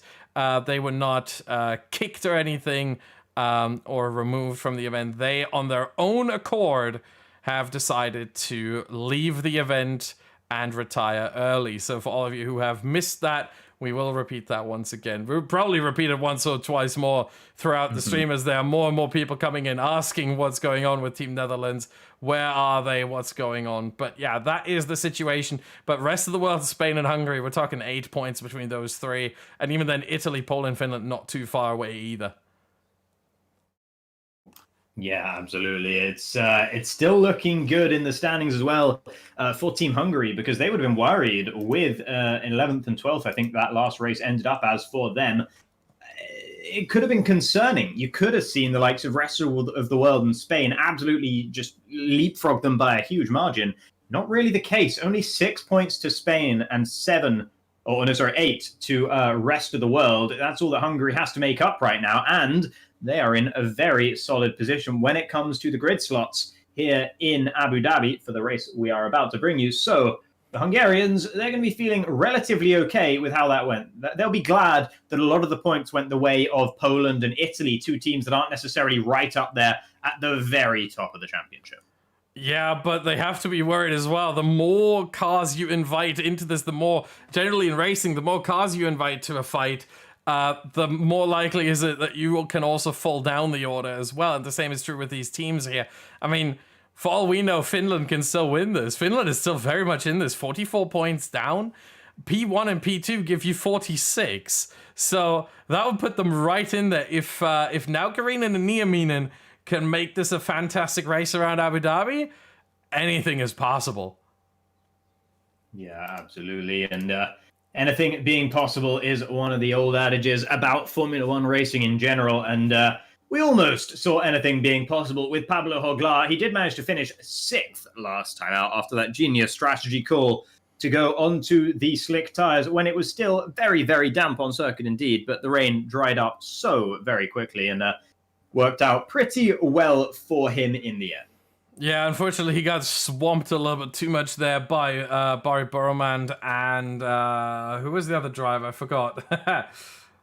Alessio Di Capua, I believe. Capua, yes, indeed, it was Di Capua. So he was swamped by those two a little bit too much. They made contact into the start of the final sector, and yeah, that was a very surreal moment, I have to say, to watch those 3 cars just all slide on, and Tomasz Poradzic was the one who watched on as they went off and just slipped down the inside and into the lead. 3 cars overtaken in 1 corner. You don't see that very often, but if it happens like that, that is certainly one way to do it. But Poradzic did not win. He didn't even get 2nd place. He was ultimately 3rd after, I think, what we can call potentially questionable moves from Poradzic. I think that certainly is a term that I'm willing to use and be comfortable with. But ultimately, the stewards will decide if there was any penalty to be dished out or not. I think Poradzic maybe felt a little bit under pressure too much from having his first win in Bahrain taken away from him. Now he had an opportunity to get it again, but he had 2 cars, one of which was Danny Moreno. The other was his teammate Sahules. He didn't feel too pressured by him, I think, as it's a Nations Cup event, and really it doesn't matter which one of your teammates wins. But having Danny Moreno behind you certainly can be very pressuring indeed. So I think maybe that contributed to everything. As let's quickly once again look at the format for tonight. We, of course, are done now with round 9, the short quali and 25% race around Russia, but we still have the reverse grid 50% race around Abu Dhabi yet to go. So 1 more race to come. It is Abu Dhabi 50% race, and a lot of opportunities for drivers to make some overtakes happen. Not so much in the final sector, but certainly in the first 2. And I'm very much looking forward to that. Let's move on and look at the lineups that the teams are bringing for this second race. So, Team Hungary, who have just lost the lead in the standings, but seem primed to get it back, they will be fielding Danny Berezne and Bence Zabokonyi. The rest of the world team makes no changes whatsoever. It is Josh Idowu and Barry Boromand. Same story for the Spaniards. Alvaro Caraton and Danny Moreno return once more. One change to the Italians, who are always very likely to change their lineups a little bit, as they seem to have 4 drivers that are all pretty equal on pace. It is Domenico Lavecce coming in for Alessio Di Capua alongside Dario Iamulo.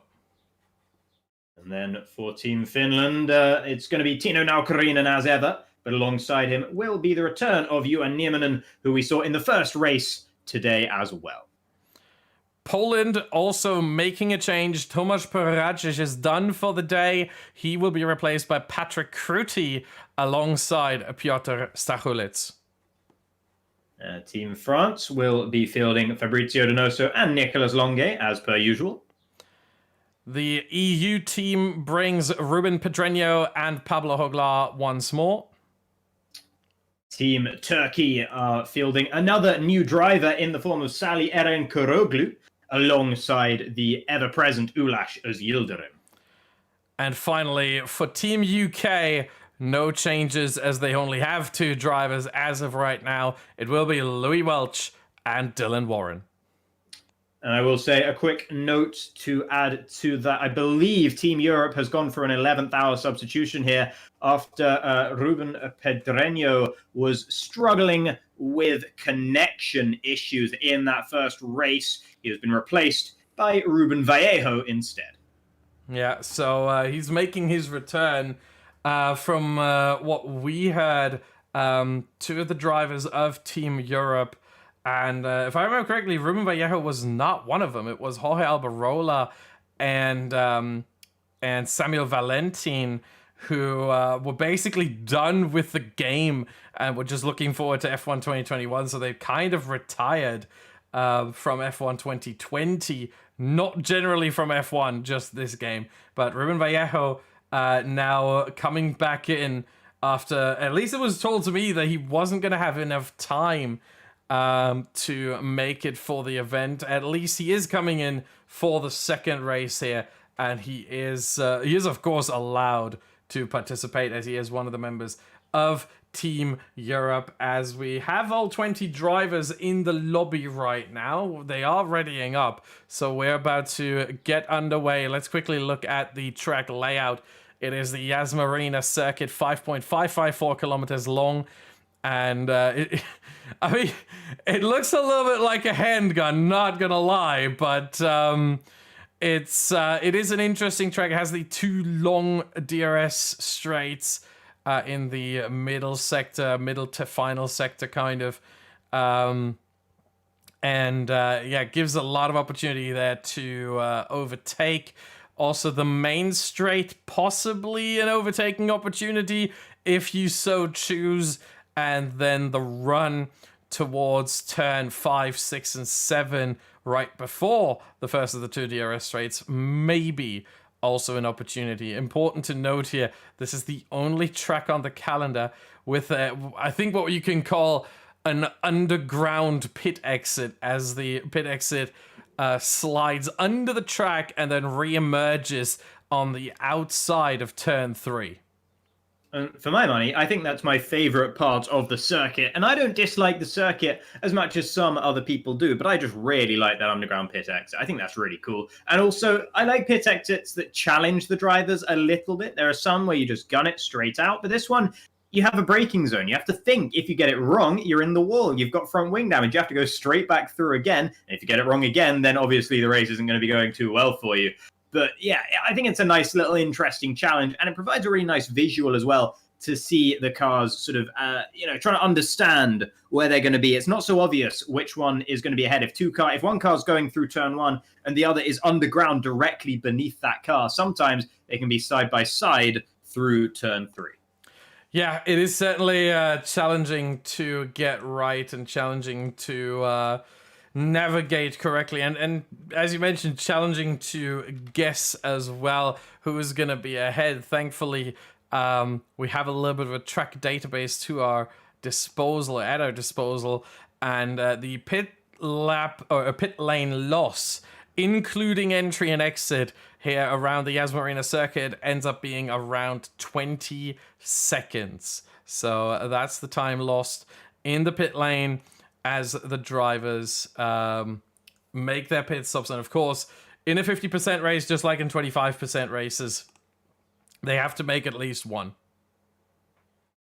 Indeed. So that's something we're going to have to watch out for as well. Everyone will have a free choice of strategy, of course, because there is no qualifying session here in Abu Dhabi, as it seems like all the drivers are beginning to ready up now. In fact, no, that start has been aborted. Not quite sure what the issue is, but having a bit of a delay to this start. So apologies while we try and work through whatever problems these are. Yeah, we are just waiting. I think it's going to take us about a minute or two until we finally head into the session here. The drivers seem to be ready. In fact, they seem to be overly eager to get this started and get underway.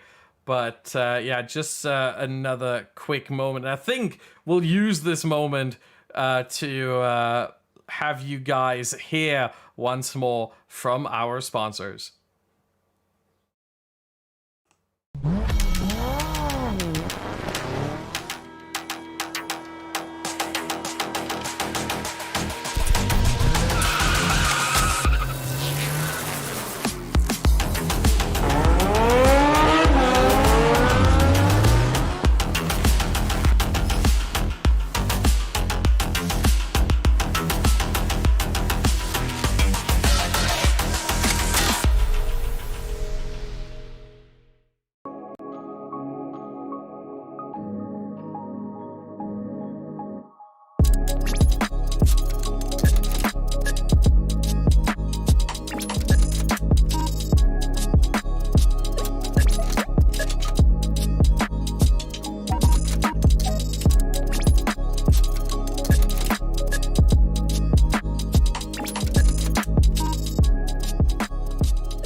What will you like today? Another Cloud 2 Classic? I'll stick with the usual. Maybe take a little bit off the sides.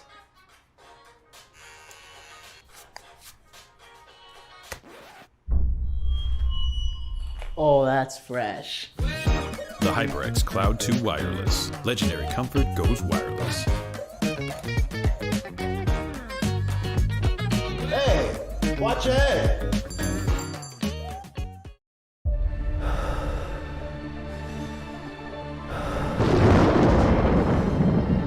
It's time now.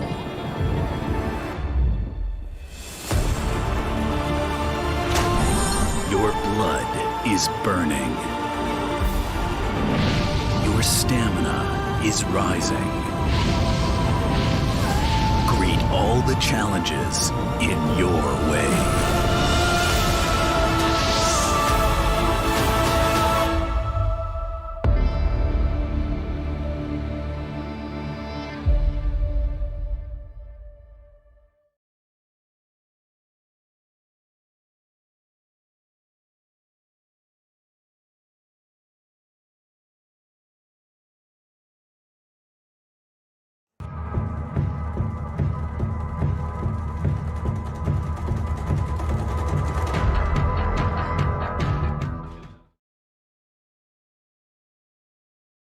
And welcome back, everybody, to Abu Dhabi, the Yas Marina circuit, with Fabrizio Donoso lining up at the front of the grid and taking the whole field around on this formation lap. You're, of course, watching the ORL, FuturEsports, and Next Level Racing Nations Cup by Mobiuz Gaming. This is round 4, race 2, a 50% race with a reverse grid from our previous race, which was in Russia. My name is Jacob Hancock, and joining me in the commentary box is Austin Smith. Yeah, we have 28 laps here to go, and just to quickly talk about the tyres, the soft tyre lasts around 12, the medium lasts 29. In a 50% race, I think it is more likely for us to see a one-stop here, soft to medium. In a 100% race, I think the drivers will be more likely to go for a two-stop, as the difference between the softs and the mediums, only 7/10 of a second. The gap between the mediums and the hards, well, we're talking 1.4, so that's double. The hard tire will not feature in this race. I can promise you that already.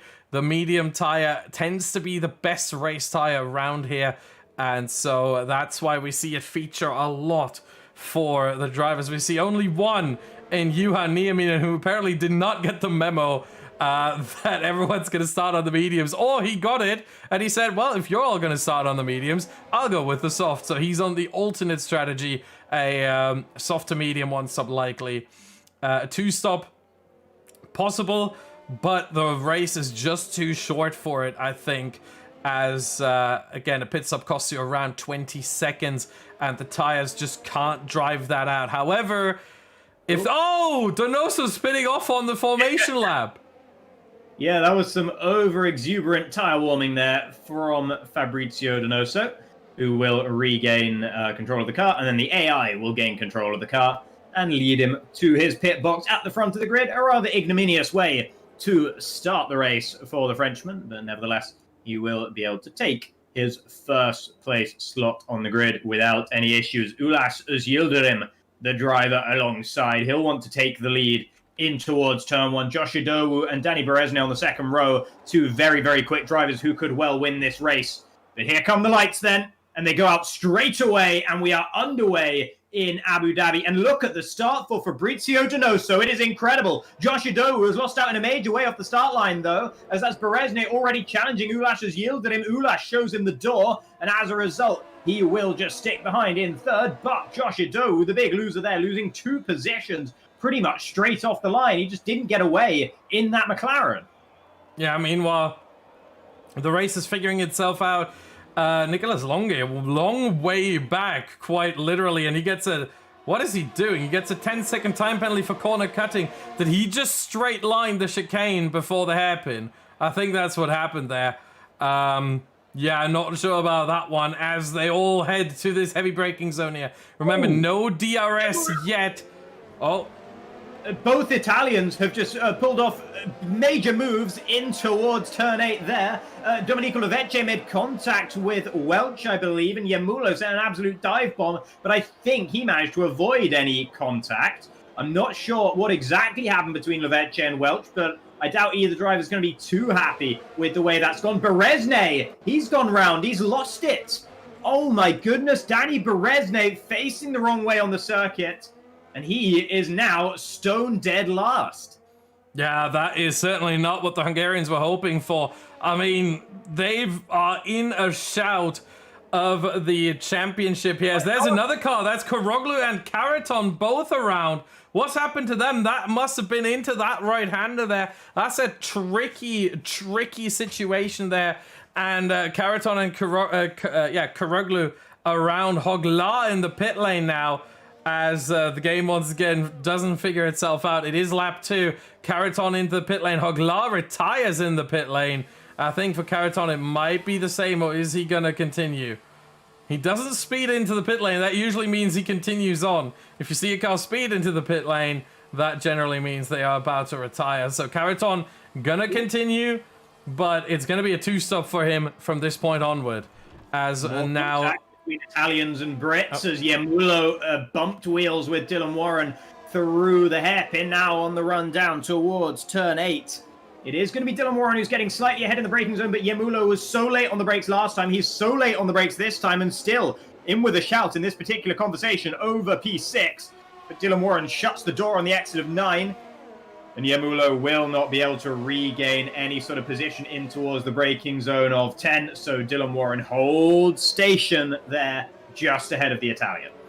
Yeah, meanwhile, we are waiting, obviously, for the gaps to figure themselves out. We're actually going to remove them for now and just look at the position changes. As I think the biggest winners of the start are the guys who didn't really do all too much at the start.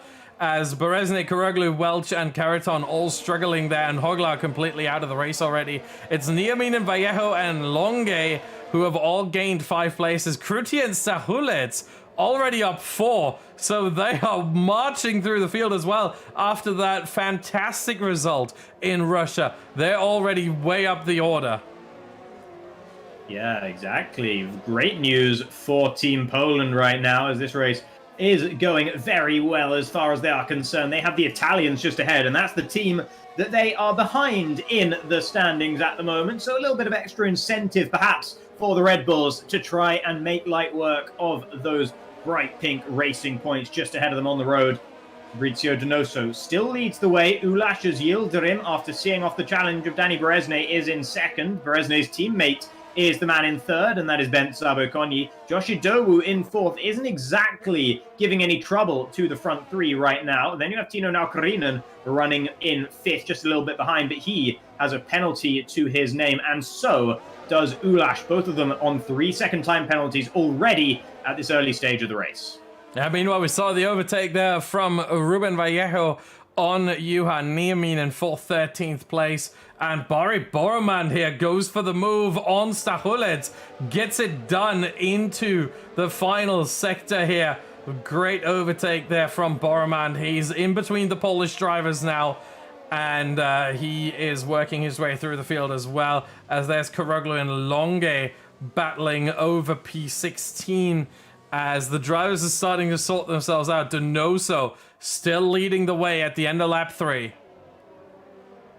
Yeah, Donoso, but Ulas's Yildirim is getting a little bit closer to him than he has been in the last couple of laps. Dylan Warren is also still just about within range of this battle for the lead of the race. They're strung out relatively distant between these guys. It's not something we usually see in F1 2020, but here, maybe the dirty air having a bit more of effect than at other circuits, and as a result, everyone is sort of close to that 1 second margin between each other for the time being. And then you have Yamulo and Lovecce still in a very solid 7th and 8th for Team Italy.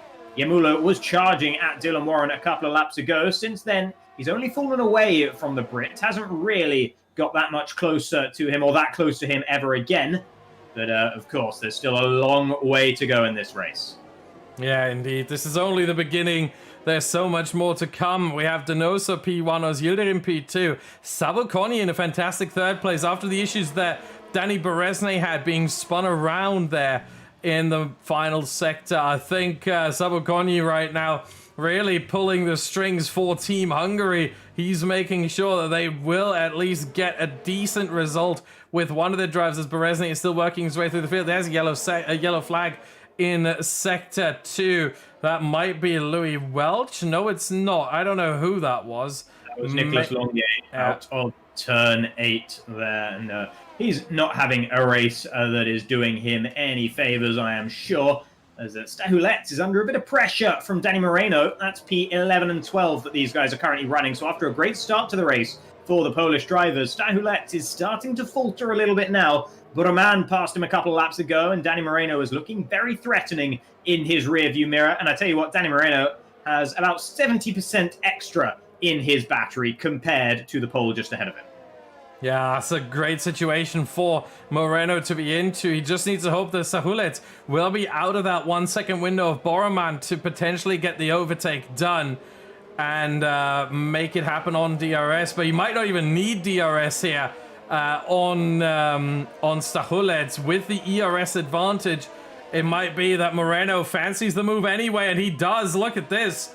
The overspeed from that Williams, from the Spanish driver. Look how early he's already passed Danny Moreno with the better exit out of the hairpin, and that is the position taken. And he gets the DRS off of Boromand as well, so he can immediately defend and make sure he doesn't give up the position. Yellow flag in Sector 2. I think that's for Longe again. Might be. Yeah. Sorry to cut you off there. Zabukonyi has just sent it up the inside of turn 11, and he's taken the position away from Ulash's Yildirim. And that's going to be bad news for Fabrizio Donoso, who's currently leading the way, because now he has a whole new challenger in his rearview mirror. He was comfortable with Ulash, but now with Ben Sabukonyi there instead, he might be feeling a little bit more nervous. Yeah, especially because Ben Sabukonyi also does not have a penalty, as Yildirim did. And Sabukonyi, we know his pace. We know how quick he can be. And especially on race pace, the consistency he has already. There's certainly a bit of a threat to Donoso, and he's looking in his mirrors and probably thinking, well, that's a different caliber to defend against. Sabukonyi, as the Hungarians are also fighting for the title here, and that's another consideration. The Turks are not. The Hungarians certainly still within the fight, only 8 points behind the leaders, rest of the world, Idowu and Boromand. And with Sabukonyi being as high as he is, there might be an opportunity if Berezny can also work his way through the field. He's almost 4 seconds down on Vallejo. Might actually be that he has damage. Let's see if Berezny does have damage. Longe retires, meanwhile. No visible damage at least to Danny Berezny, but that doesn't have to mean anything. Sabukonyi got a horrible... Oh no, safety car. Safety car. Is that for Longe retiring on track? I think there was collision actually between Longe and Welch, and that's a very much mistaken. Both of them well off of the back of the field, and Welch is back into the pits again for Great Britain. But that has brought out a safety car now, which is going to allow an opportunity for Danny Berezny to nullify that gap that had formed between himself and Ruben Vallejo. The rest of the field was all very close together pretty much, outside of the bottom 5 or 6 drivers. But they will be given a second chance at this race as well. It's going to be very, very interesting to see whether everyone is going to make the decision to go on to hard tires right now, but they can't really choose to go on softs because that's not going to work for them. Donoso thinks about the pit lane, goes for the pit lane, and Zabukonyi follows him straight in as well. Ulash has yielded him. They're all coming in right now. Domenico Lovecce is the only one to go the other way for the time being. Patrick Cruti staying out. Barry Buraman staying out as well. Everyone else pretty much is into the pit lane, and surely it's going to be hard tires for all of them. No, Tino Naukarinen going for soft. Same for Dario Yamulos. They've got to be committing to a 2-stop here. Yeah, I think that's what it is. They'd rather have a 2-stop, and I think it is even the right call. Some of the drivers go on to another set of mediums. Now, that is the smartest decision. You just get a fresher set of the tires, but at the same time, the softs can make it to the end if you go for 2 stints of the soft. So maybe the soft tire is the better decision, but those two aren't really too different. The hard tire Well, you can go to the end. You won't have to pit again. But at the same time, as I mentioned before, 1.4 seconds slower than the mediums, 2.1 seconds slower than the softs. So you lose so much time around this track on the hard tire compared to the other two that it's probably not worth it, and other cars will be able to drive out that time with a pit stop. So the hard tire you want to avoid at any possibility. So Donoso and Idowu and Vallejo, I think, with the wrong strategy call here. Yeah, we will see. I mean, going on to the hard tires is one thing, going on to the softs another. Ulas's Yildirim has gone for a second set of mediums, so has Danny Moreno. So that's another decision that there was to be made. And let's not forget, we have the 3 medium tire runners out at the very front of this race. Domenico Lovecce, Patrick Kruti, and Barry Boromand, who still should be on track to one-stop this race. And I think they might be the ones who have made the right decision here. Yeah, it's either them or the soft runners, I think, who have the best choice here. The medium runners, again, it's playing it a bit more safe. So with the medium tires, you know you're going to make it with mediums and softs at this point. The mediums themselves will be unlikely to make it to the end. If they do, however, I'm going to say this right now. If they do, the medium runners, if they don't pit again, they may have the best opportunity here. And when I say the medium tires last 17 laps, you can try and take them about 2 to 3 laps longer. Which means if the safety car restarts at the end of this lap, or the safety car comes in at the end of this lap, that'll be 20 laps of racing. 17 plus 3 equals 20. So they would stretch their tires for sure. The tires will be at around 82, 83% tire wear at the end of it.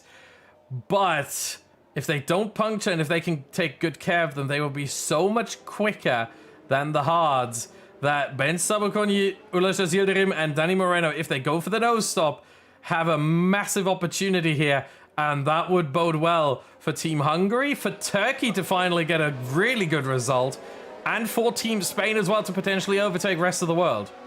I don't mean to pour cold water all over your theories, but I'm afraid they would also be disqualified from the race if they finished on the medium set of tires. Oh, yeah. They pounds of tires, so that is a good point. As fast as it may be, it would unfortunately result in 0 points for all of those drivers. So they will definitely need to make another stop in this race. The only one who wouldn't, the only one who can pull off that strategy is Niemanen, who's the only guy that didn't start this race on the yellow wall medium tires. He started on the softs, and he is running down in 15th at the moment. But if he can stretch those mediums all the way to the end here, he might find himself getting at least a few points come the checkered flag. Look, Jacob, details schmeetails, okay? Yeah, no, you're absolutely right. Of course, the medium runners, Sabakonyi, Azirrim, and Moreno have to pit again for sure, as they started on the mediums, are still on the mediums. Nieminen, however, he might have an opportunity. The question is, does he have the pace for it? So I think the soft runners might be at a better advantage there. Now Karain and Yamulo, Warren, Stahules, Berezne. I think there's a good opportunity there, but you have to work your way through the field still to get that done. Karaton has not caught up to the field yet, so I think we will get the safety car, and indeed the lights are still on. We will get the safety car for one more lap, and then it will come in as Karaton is about to catch up here at the end of lap 8. So lap 9 will get the restart, and then lap 10 will be the first lap back under green. Lap 12 is when the DRS will be re-enabled. Yeah, that extra lap is it's going to benefit those who are hoping to get to the end of the race. So, Niemanen, he'll be happy to see another flying lap cancelled by the safety car, which is currently out there on circuit.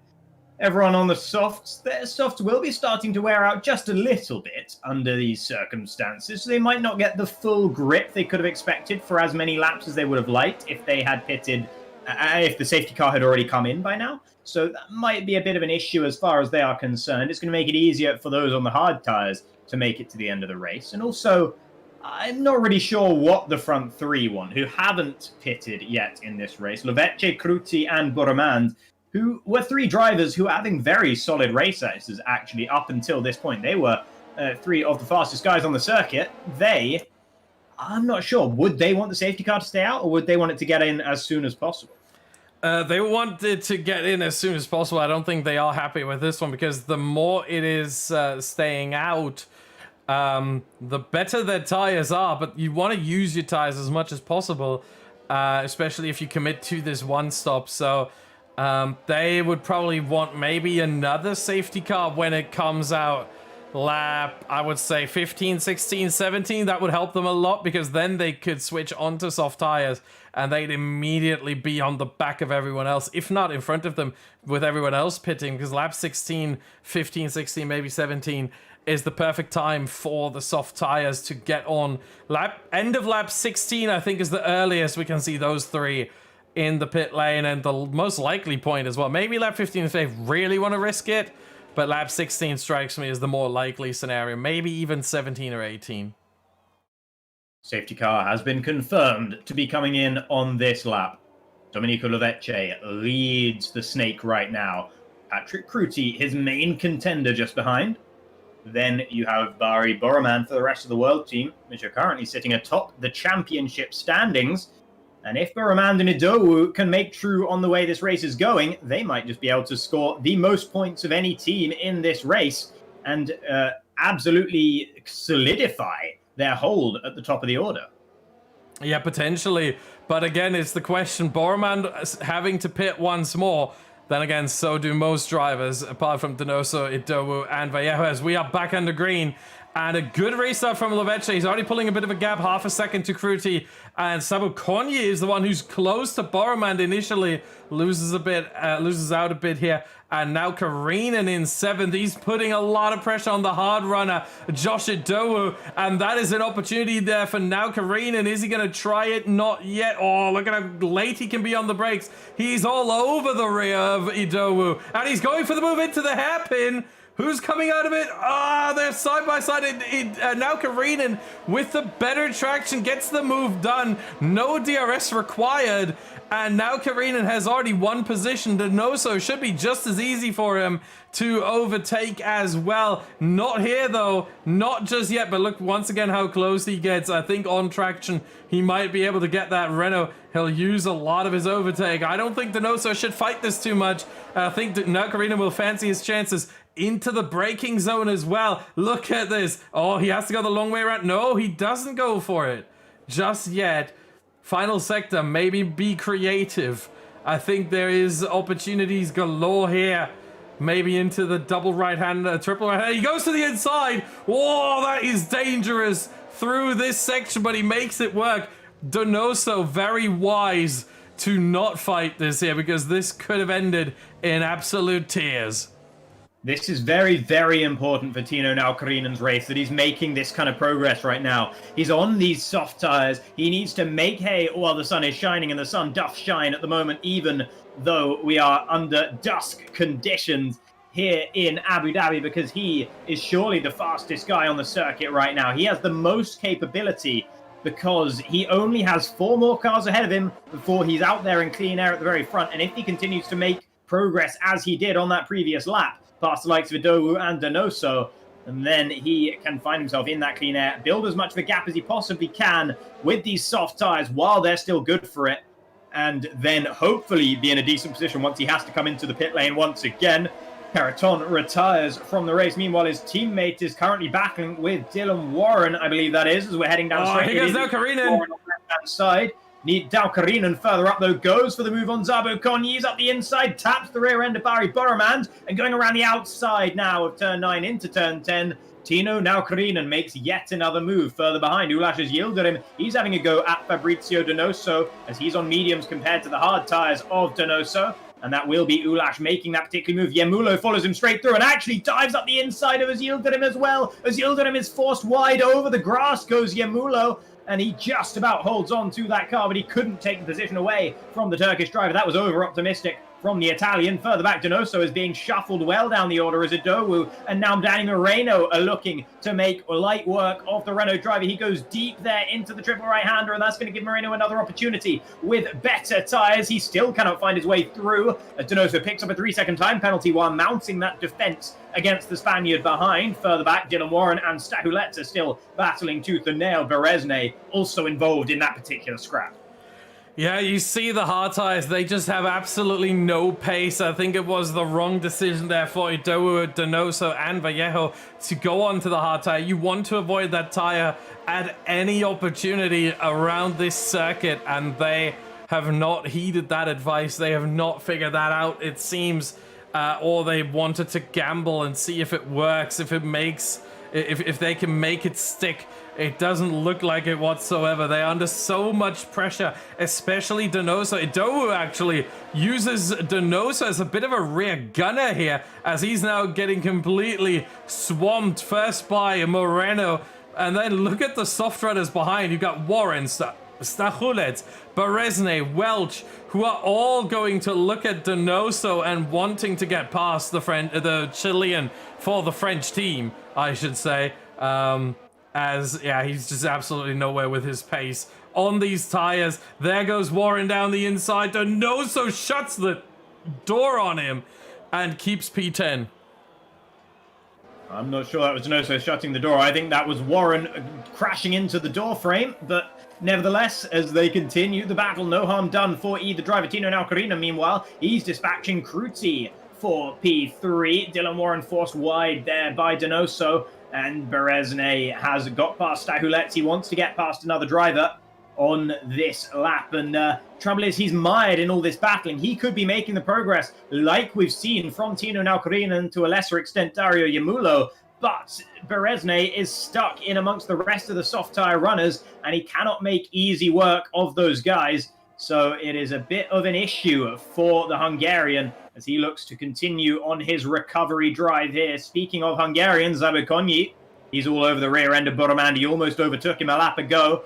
And now into the hairpin. He's going to send it up the inside here. That's just mainly to put Boromand off more than anything else. The Iranian will get better traction with the outside line, but Zabukonyi dips back inside for the slipstream. He has the DRS. He has his overtake mode button pushed as well, but Boromand drags away from him towards the end of the straight. Zabukonyi thinks about a move up the inside, goes for a move up the inside, and will force Boromand to give him some space. Switch back through turn 9, and the run through 10 is glorious for the Hungarian as he looks to go clean around the outside. Meanwhile, further up, Tino Nalcarinen, he's taking the race lead without any trouble as Domenico Lovecce cannot fight back against the fresh soft tyres with his own 12-lap-old mediums. Tino Nalcarinen into the lead of the race, but he has to pit again. Domenico Lovecce, Patrick Cruti, and Barry Burromand, they'll be very happy with the way this restart has gone so far. Yeah, it needs to be said, though, that the top 8 all have to pit again.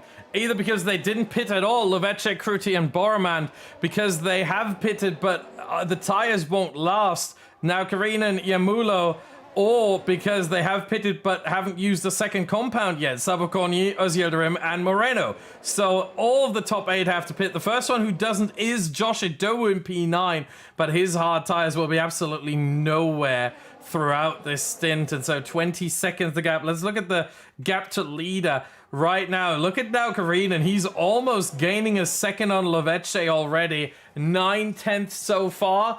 And now Karina really has to get that gap open and really rip it open like a band-aid off the arm of Lovecce, make him hurt. Right now, that didn't work just yet. Lovecce still with DRS. You see the letterbox open on the rear wing. And Zabukonyi putting some pressure on Patrick Cruti as well here. Cruti goes slightly defensive, but still ahead. Yamulo, meanwhile, goes past Boromand. What's going on? There goes Zabukonyi.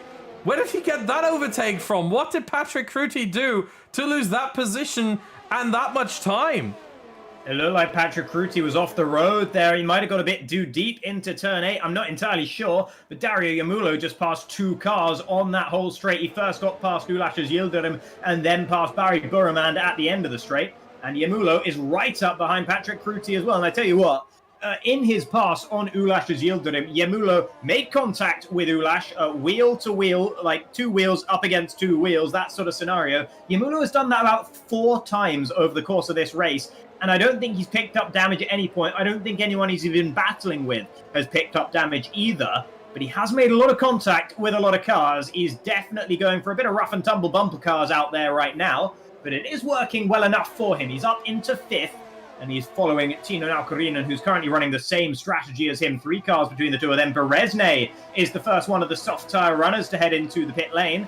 And what set of tyres is he going to go for this final stint? Looks like it's going to be fresh mediums to the end for the Hungarian. Yeah, once again, as I mentioned, the medium tyre tends to be the best race tyre. It gives you a lot more consistency, and so Berezne was able to go into the pits a bit earlier to make sure that he gets those medium tyres and can use them a bit longer as well. Once again, 1.4 seconds the gap between the mediums and the hards, both in fresh condition. If we compare oh, there's a lot of moves going on. I don't even know where to look at. Sabukonyi past Lovece, Yemulo past Kruti, as Yildirim and Boromand are battling as well. Everything's kicking off at the same time. Yeah, these soft tyres are still holding up to scrutiny. 7 laps into the stint.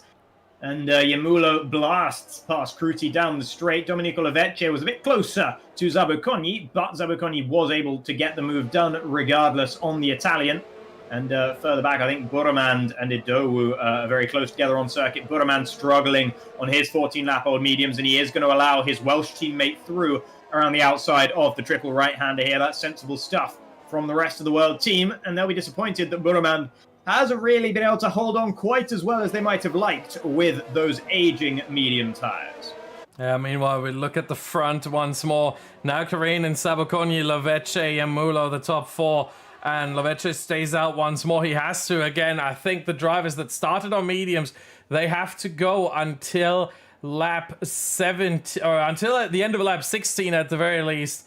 And so we are at that point where we get to the end of lap 16. We just started that. And so I think at the end of this lap, we might see Lovece, Kruti, and Boromand in. Maybe they'll take 1 lap longer as Boromand is now getting swamped. Oh, and there is Welch around. He made contact there with Boromand. We just caught that as well. And now Welch and Karoglu are battling here. Welch and Boromand. Welch was trying to slip through right behind Warren, his teammate. Now he has no DRS, gets overtaken by Karoglu here. But so much battling going on. Donoso and Vallejo. Yeah, I mean, that's a very unhelpful camera perspective. Apologies for that. Not much I can do about that. There's Donoso off the track. Oh, and Vallejo doesn't allow him back on track. My goodness, that was dangerous right there. Thankfully, they do not end up in the wall whatsoever. Donoso sends it on Vallejo, pushes him off the track. Oh, and they push each other off the track. Yeah, What chaos was that? down there. Meanwhile, Zabukonyi's taken the lead of the race as Donoso is round, and he's down the order for Team France.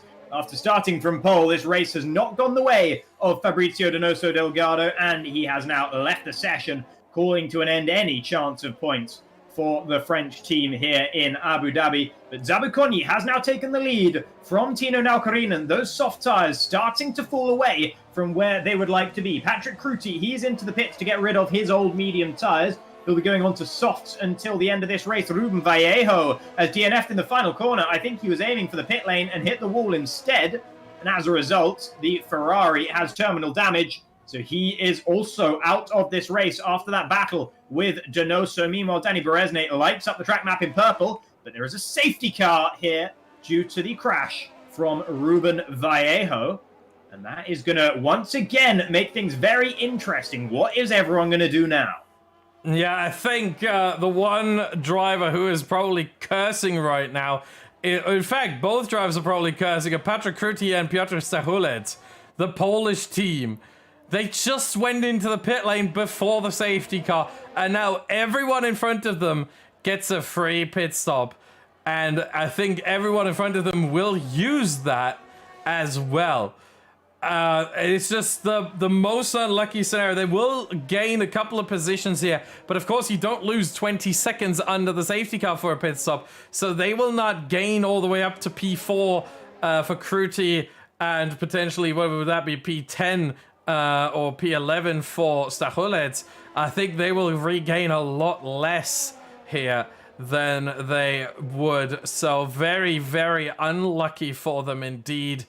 As yeah, I think everyone will now go for soft tires. This is the best scenario. I think Stachulec should in fact come in again for soft tires. And here we see it. Sabukoni, this is going to be really busy pit lane. Now Karinen in, Yamulo in, Lovece in. That's going to be a double stack, unfortunately, for Italy. Ozyodrim in, Moreno in, Idowu in. No, what? Oh yeah, Idowu doesn't have to pit, but I mean, he's going to be a sitting duck as soon as everyone's caught up with him. So I'm not sure about this call from Josh Idowu. It's going to depend how many people are going to be able to get past him, but this is not exactly what I personally would have done. I probably would have gone in for softs anyway. That gives him a better chance. But he stays out, he gambles this one. Berezne also staying out. That makes sense. He just pitted 2 laps prior, and he is now up to P5. And those medium tires, again, they're not that bad right now. They're about a lap old at this point. It says 2, but they're about a lap old. And so he has an opportunity there once we get to the end of the race for Berezne. But look at how red it is now. Behind the names of the drivers, a lot of S's, a lot of soft tires on these cars. Stachulec stays out again.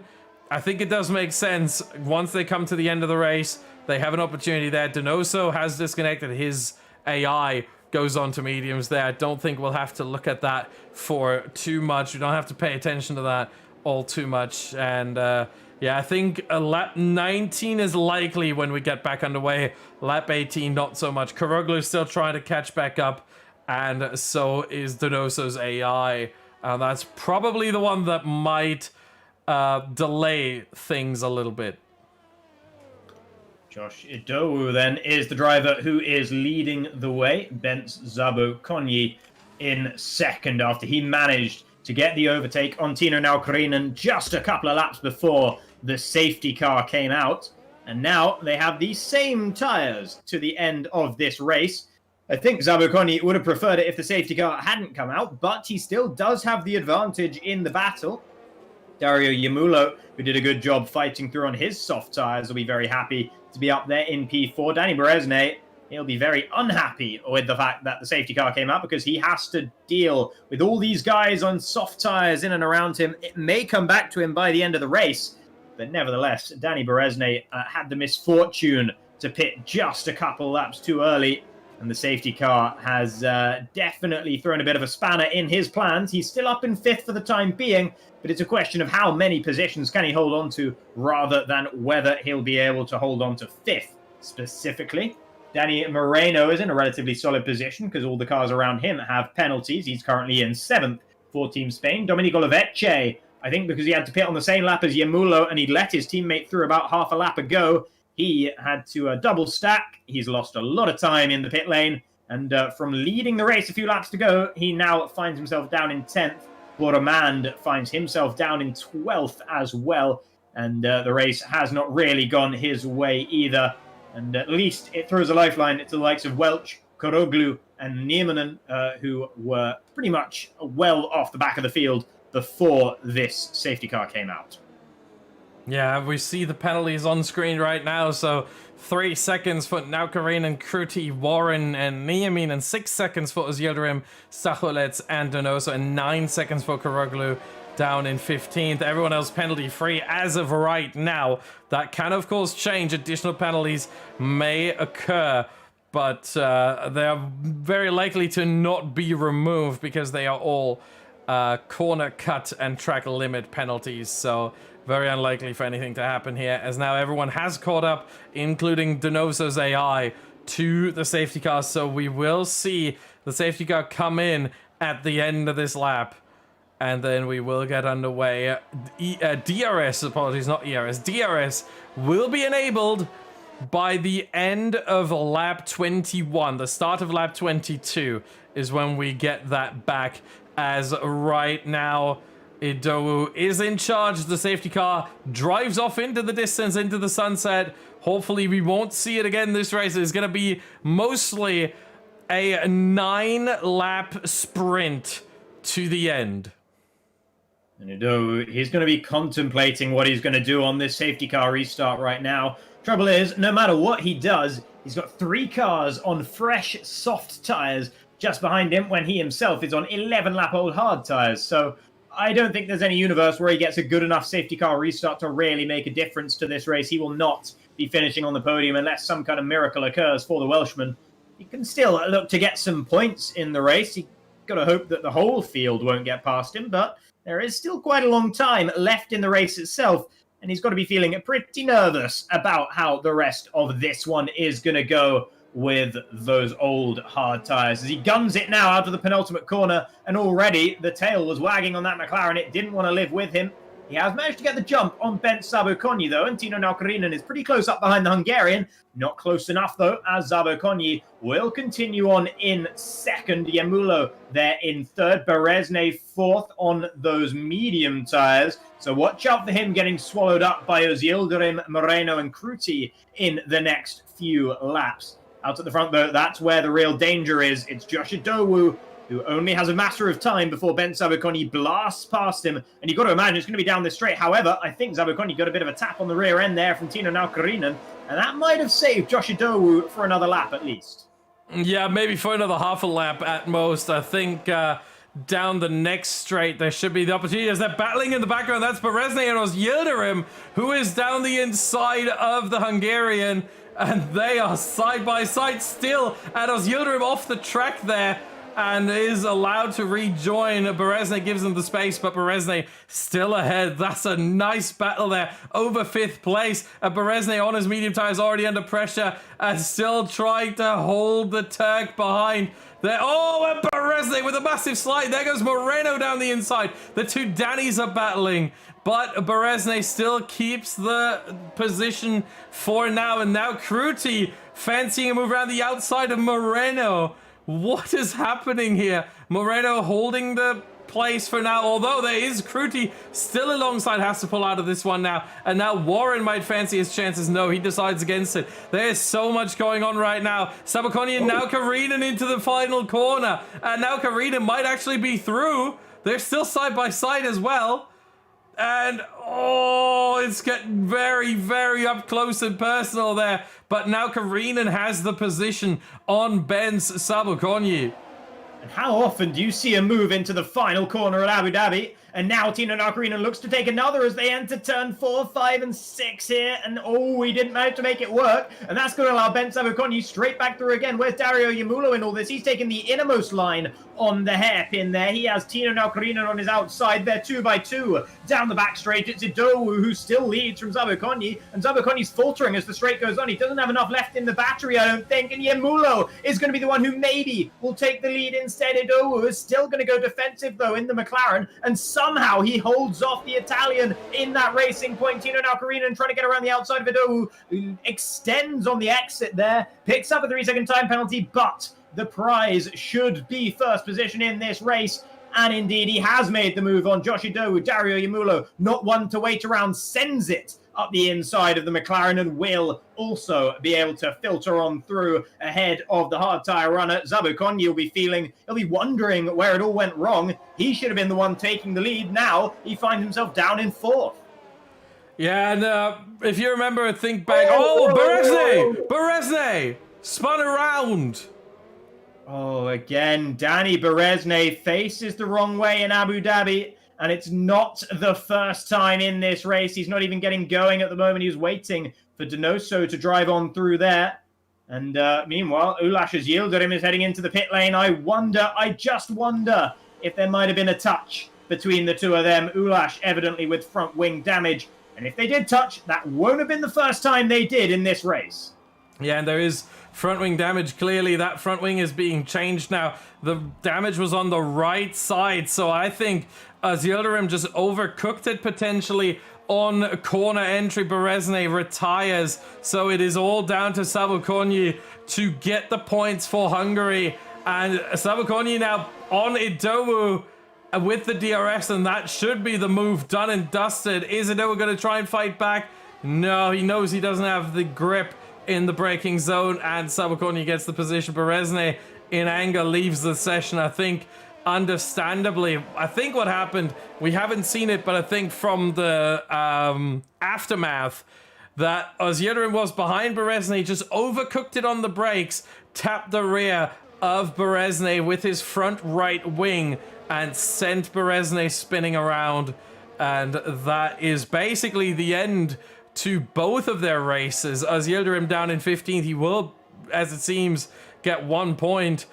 Maybe 2. He might get past Donoso, who is in AI, but not any more than that. Meanwhile, Yamulo in a great position to win this race within a second of Naukarinen.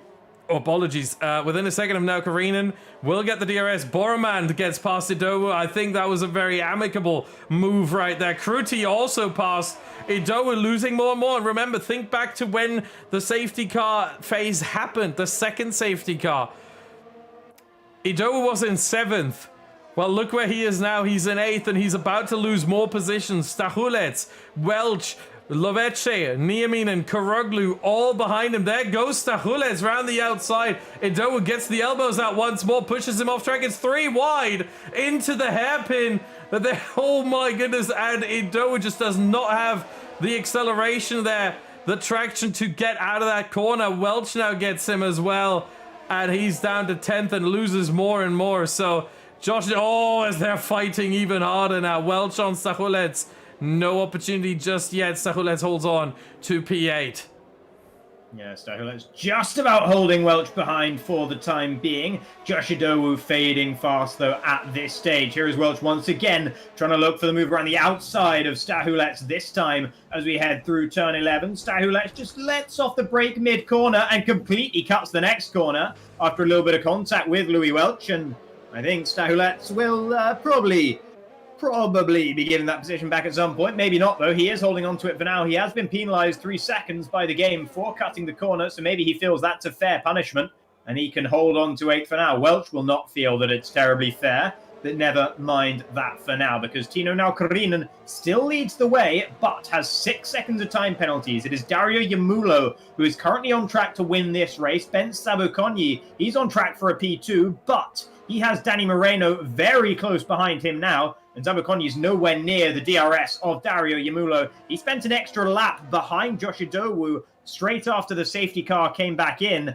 and as a result, Sabukonyi lost a lot of time to the race leaders, and that might just hurt him as we come round to this straight once again. Danny Moreno will have the DRS on the Hungarian up ahead. You've got to imagine that the Team Spain Williams car will just be breezing past, and here we go, up the inside, if you can even call it that when it's just a straight. Danny Moreno was ahead well before the braking zone there, and Sabukonyi can do nothing but watch the Williams drive on by. Well, he can just wait and be patient because he gets the DRS on Moreno. Now it might have been a bit too early from the Spaniard, as Sabukonyi might fancy his chances here into the final sector. Oh, he has a little look at it, but not so much. He decides to stay behind, but it would still be a podium for him as things stand. We look at the penalties. Now Karin has 6 seconds. He would fall down all the way. Well, right now he would only fall down to 4th because 5, 6, and 7 also have penalties. So there's a lot going on there with penalties, but it is Dario Yamulo who seems like he's driving off into the distance. 2 seconds to Moreno. Don't think Moreno can close in these 2 seconds in about 4 laps time. He'd have to gain half a second a lap. That is going to be difficult. And then he needs to overtake within a DRS train as well. And I just don't see that happening, as we have everyone in the top 9 on the soft tires. And the only medium runners are now down in 13 and 15, and Idowu down in 10th. So a lot going on here in this race. Absolutely chaos here under the lights in Abu Dhabi, and a lot of drivers won't be too happy after this one. Thankfully, there's not a physical paddock, but if there were, we might be seeing some of the sort of antics we've seen between Max Verstappen and Esteban Ocon a couple of years ago. I think there'd be some gloves off in some quarters after this one. But out at the front, some drivers who can be relatively happy. Tino Naukarinen, Dario Yamulo, Danny Moreno, and Ben Sabukoni will all be relatively pleased with the way things are going for now. Further down, though, there's Koroglu getting up the inside of Niemanen as they both dispatch Josh Adowu, who is fading fast now on these hard tyres. Thankfully for him, he's fallen about all the way he can fall. 16.5 seconds down to Ulashes Yildirim in 13th, so Adowu will just finish up in 12th and maybe be able to get some positions from penalties from the few cars ahead of him right now. But a couple of safety cars, a lot of incident has made this for a very interesting spectacle under the lights in Abu Dhabi. It could definitely have been a cleaner race, but for now there is still a race on at the front because Danny Moreno is closing down both Tino Naukarinen and Dario Yamulo. Yeah, Moreno has been gaining half a second. That's exactly what I said is unlikely to happen. Well, Danny Moreno immediately punishes me for my words. That's, I think, the opposite of a commentator's curse right there. Danny Moreno gained half a second on Yamulo. There might be an opportunity for Moreno in the final 2 laps. But once again, I'm still going to say this. It's one thing to get closer. It's another thing to overtake.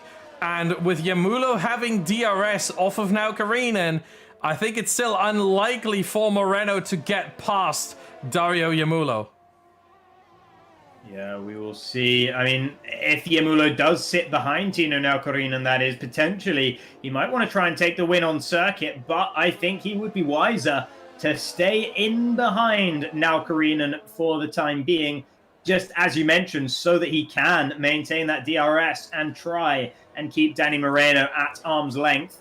In terms of battery charge, all 4 of the front 4 have about the same in terms of percentage. Then Dylan Warren's falling a little bit behind those guys, but he has a 3-second time penalty to contend with anyway, so he's not really looking at a podium finish realistically in this race, as we're on lap 26 of 28, getting towards the end of it now. Tino Naukarinen is still leading the way on track from Dario Yamulo in second. Danny Moreno is just about to break that 1-second barrier, and when he does, he will be thinking that this race win could well be his.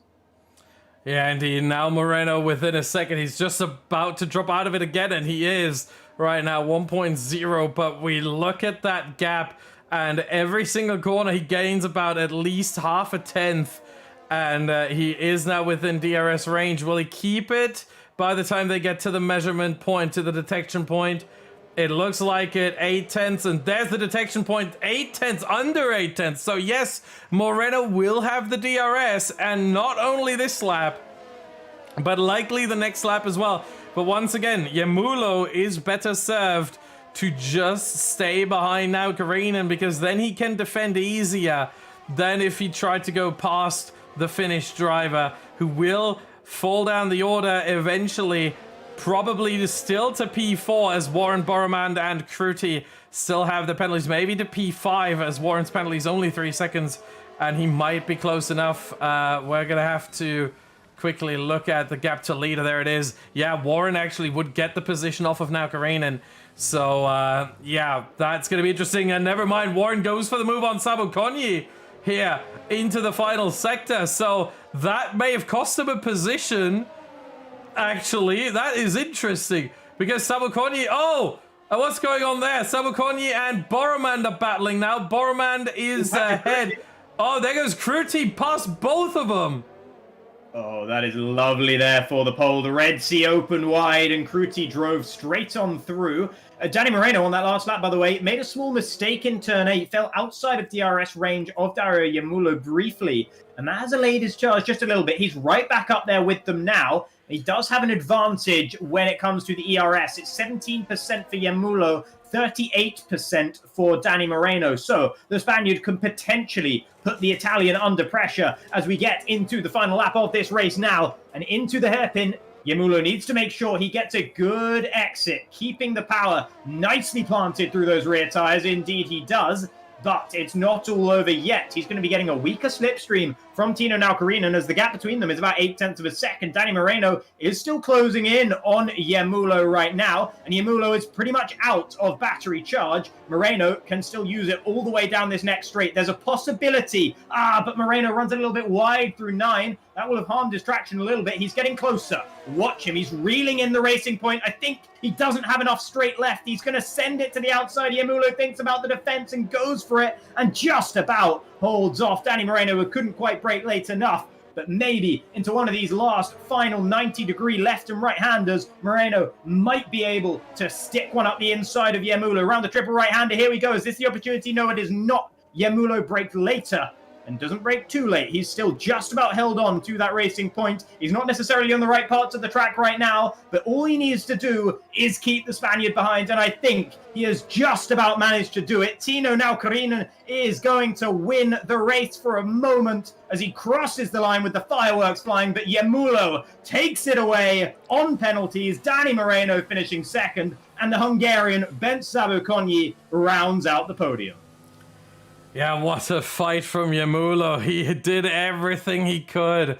He tried so hard, and he was able to pull it off. He knew the penalty for Naukarine. Sabukonyi does actually finish third still. Naukarine in fourth, Warren fifth, and 0.3 of a second between Warren and Naukarine after penalties. So Warren, I think he really cost himself a P4 here by battling with Sabukonyi and not just staying behind after penalties. And that sometimes can be the difference between an experienced driver and a talented but still raw driver such as Dylan Warren. If he changes his ways a little bit, if he, becomes a bit more cerebral, a bit more, in his mind and not so much just his gut instinct, I think he's got a good future ahead of him. But for now, still a P5, a very, very good result for Team UK. But it is Dario Yemulo who's being cheered on in the chat by Aston Martin F1 esports driver Daniela Haddad, who is just yelling Dario with about 7 O's right there. So very, very happy faces around the Italian team all around. And Danny Moreno gets a fantastic second place. And Sabukonyi, he saves Hungary a little bit. Damage limitation, I think, is what you can call this, with a third place for Hungary here. Now Karine in fourth. If it wasn't for penalties, what a race he had. That is just so unfortunate for him. Warren fifth. Great result for him. Lovece 6. Italy, very, very strong indeed. Kruti 7. Boroman 8. Welch 9, Idowu 10, not the result the rest of the world were hoping for here. They might lose the championship lead. Niaminen 11, Karoglu 12, Özyodurum 13, Stahules 14. Donoso, I don't think will get a point as he has disconnected, and it was the AI that finished the race for him. So only points down to 14. Then we have Berezne 16, Vallejo 17, Caraton 18, Longe 19, and Hogla, apologies, Hogla down in last. They all retired, and that is going to put an end to this event. But we will take a look at the standings right after this break.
It's time now.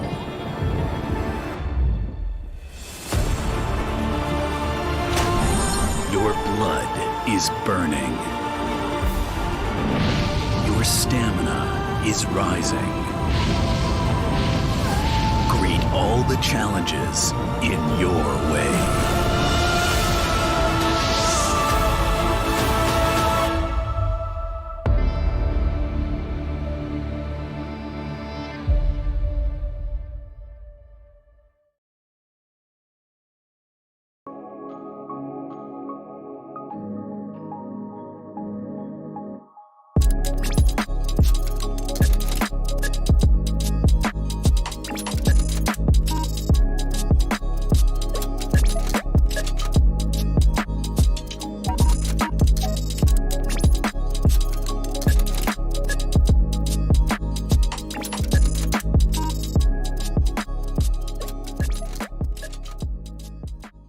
What sound experience would you like today?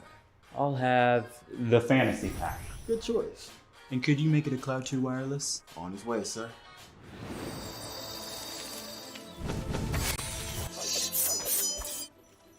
Sounds amazing!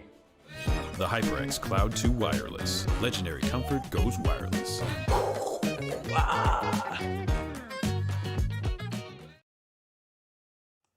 Welcome back, ladies and gentlemen, and here are the live standings, the provisional standings.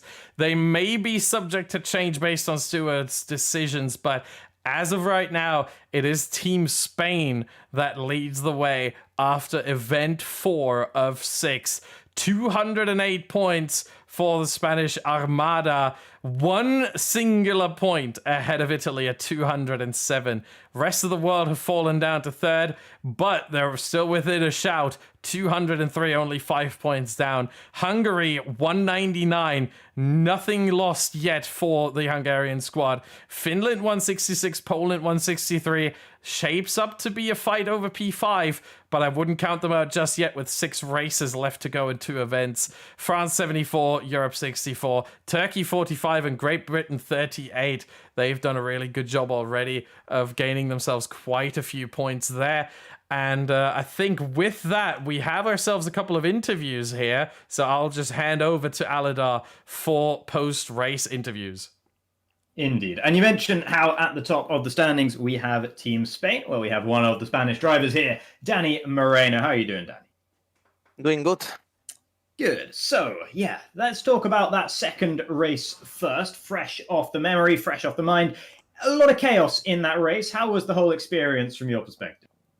Well, to be honest, it was really scary because we started from the back and yeah, everyone was crashing in front. There were 2 safety cars, people obviously braking earlier, and that's how Carreton broke his front wing.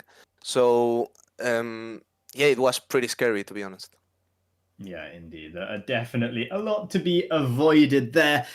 But in the end, you ended up finding yourself chasing down Dario Yamulo and Tino Naucarina, both of whom we'll hear from in a few minutes' time. Did you think that you could take Dario and maybe claim the win? Yeah, I thought I could, but I think I spent maybe 1 lap too many just behind Photon at the start of the soft stint. And obviously Dario was already in a better position at the start of the soft stint. So obviously I knew it was going to be hard. As well, I tried to save a bit of ERS so that when I catched him, I could have a chance. And I almost did, but I wasn't close enough, so I wasn't going to risk getting a penalty or possibly crashing. So yeah, that's how I ended up getting P2. And indeed. And then let's think about the first race in Sochi as well. Of course, from damp conditions to the dry. How did that race go for you? Well, that was obviously a good race. Got the win. Yeah. But I think it should have been possibly a win for Speed Barry if it wasn't for the crash that they had, Alessio, Hoglar, and Speed Barry, because Alessio and Hoglar didn't have any ERS at all, and I knew Speed Barry had. And when I saw Tomek go into the lead, I knew he was low on ERS, and yeah, I was pretty confident when I was behind Tomek that I was gonna win, even though he broke my front wing, and then in the penultimate corner, sent the car down the inside, hitting me and making me run almost into another country. But I ended up getting the win. Indeed, yeah, no, it was again, both races pretty chaotic, to be honest. There was a lot of action in the final lap of that one, and congratulations on navigating the chaos successfully and managing two very, very positive results to see Team Spain to the top of the order. And do you think Team Spain is going to hold the lead until the end of the competition? Yeah, I think we will. Obviously, I know what Álvaro Carreton is capable of. He's got 3 wins taken away from him already in this championship, and I think he's capable of being the best in the world if he wants. So I think we can stay in P1 for the remainder of the races. All right, well, thank you very much, Danny, and congratulations again. Thank you. Good night. Good night. And now on to our next interviewee, who I believe is the one who's been here the longest. So let's talk to Tino Naukarinen of Team Finland. And Tino, are you there? Yes. Indeed. So let's think about Abu Dhabi to start off with. Of course, you crossed the line in first. The penalties rather betrayed you in the end. But is Abu Dhabi a track where you usually run well? No, I did like 5 laps of practice before the race. So I mean, I can already say that I'm 100% sure that one of my penalties is gonna get removed. So I'm in P3. But yeah, I mean, it was basically just good strategy for Abu Dhabi. I asked from my teammates before the first safety car that should I go for hards or softs, and everyone agreed like straight away that go for hards, easy content. so yeah, I went for softs, and I meant softs, yeah, and strat was to like overtake as soon as possible, like everyone, and I think Dario was struggling a bit behind people, so I was surprised how I pulled it off, overtaking 7 people like straight away. It was fun, but yeah. And maybe yeah, could have been win if I didn't get. I had a bug in the lap 1. I got instant penalty, but yeah, it is what it is. Indeed. So maybe one of those penalties at least getting removed then. And at least your pace was very, very solid as well. And you're going to have to remind me of how your race went back in Sochi as well, because I've somehow managed to forget all about that race. I started P12 and I crashed with Ulas and Nico in the start. We went 3 wide, and we caused like I think it was me who caused a safety car. So, and then I mean, it wasn't that super like interesting. I was just driving behind people and got like P10 in the end, so nothing to report really.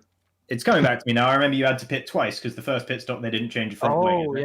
Oh yeah, I didn't change the wing in the first pit stop, so yeah. it kind of screwed me up the second pit stop, but yeah. Maybe I mean we were thinking about doing the Pablo strategy, going for softs in the behind safety car.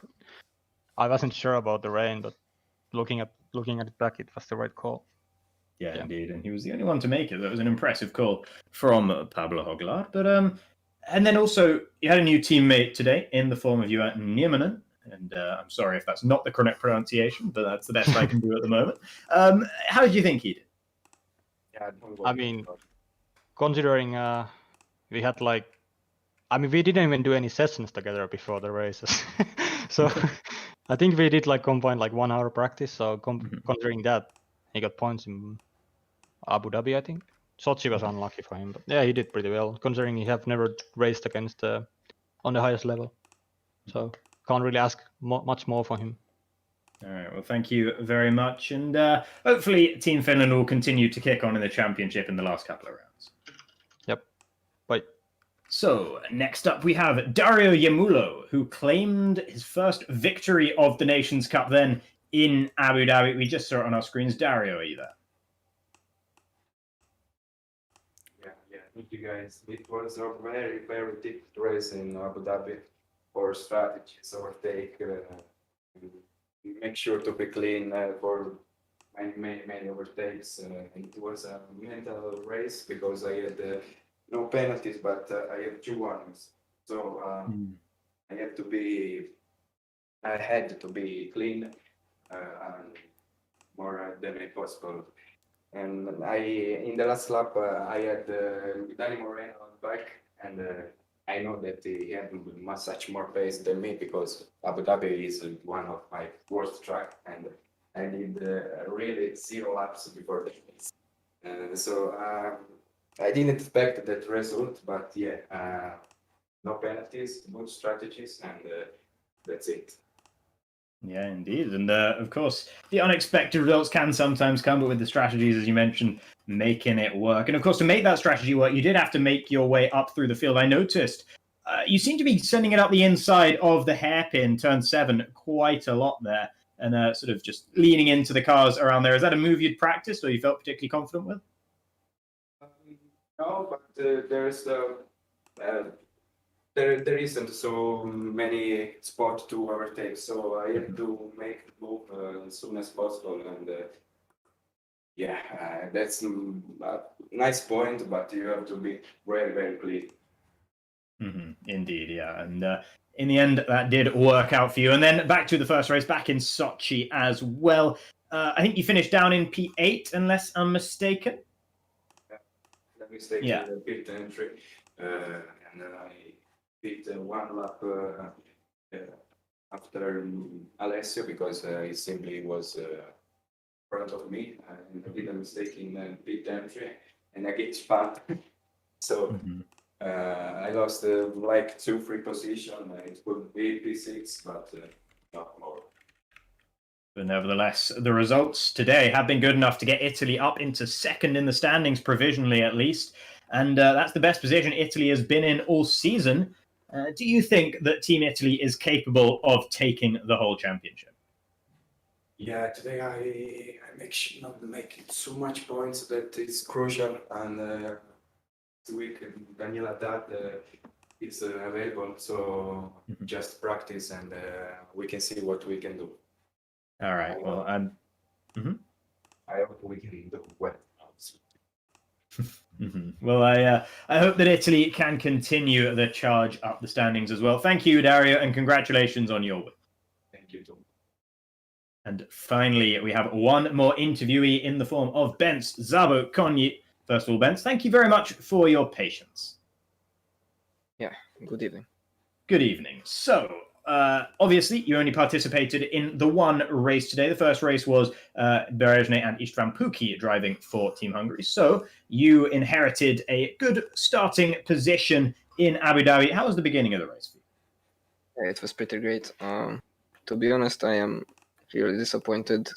At the beginning, I had really good pace and great strategy, I think, especially after this first safety car. I felt like I can win this, and just when I took the lead and started to feel like I have the race in my hand, the safety car came in, and yeah, basically at the restart I got stuck behind Josh, and I think that's where I lost the race completely. So yeah, overall I would say I'm disappointed because of myself and because of the team, because I think it's not a great day for Team Hungary. P11 and P12 and P3 and the DNF is not optimal. No, indeed. I would agree with you on that one. Not exactly optimal. Having come into the day top in the standings, I believe Hungary are now in 4th. But the points are still very close at the top, let's not forget. So still plenty of opportunities. Yeah, so when we think about that race, obviously you mentioned getting stuck behind Josh Idowu, that making a difference. Do you think you could have done anything differently to be able to get past Idowu earlier? And if you had, do you think you then would have gone on to win the race? I definitely think that I had a great chance to win the race, even from the safety car restart. I think I could have been much more aggressive. And yeah, Josh was extremely slow, so if I overtake him like half a lap earlier, I think I would have had a 2-second gap to everyone. So yeah, I think I messed it up, but that's it. You know, mistakes happen, and of course the result was still relatively good for yourself. And just before we go, would you like to say a few words in Hungarian to all of our Hungarian viewers on the FuturEsports channel? Not really. Okay, well, fair enough. No worries then. I won't force you. And but thank you very much for the interview, and I hope that things go better for Team Hungary next week. I hope so. All right, so I think that wraps it up for our interviews today. Any further points from your end, Austin? Well, the only point that I think we have to make is that we have to look forward to the next event, of course. That is going to be event number 5, and we have it on the screen right now. We have Monza, we have Suzuka, and we have Interlagos. 3 truly iconic tracks waiting for us next week. That is May 30th, and that will be, if my information is correct, which I think it is, on the ORL YouTube channel. And then event 6, of course, we have that on the screen as well. That would be France, the Circuit Paul Ricard. That would be Spain, the Circuit of Barcelona, Catalunya. And then the final race will be around the Circuit of the Americas in Austin. And, it's just my name. I do like that track, of course. That will be the Nations Cup finale, and that will all be on June 6th, but next week we'll be on the ORL YouTube channel, and then on June 6th we'll be back here on the Future Esports channel. Make sure you subscribe to both, and make sure you follow both on the Twitter and wherever else you can find ORL and Future Esports, as well as our title partners, Mobiuz Gaming, Next Level Racing, and our official partners, HyperX and FreeM Sim Racing.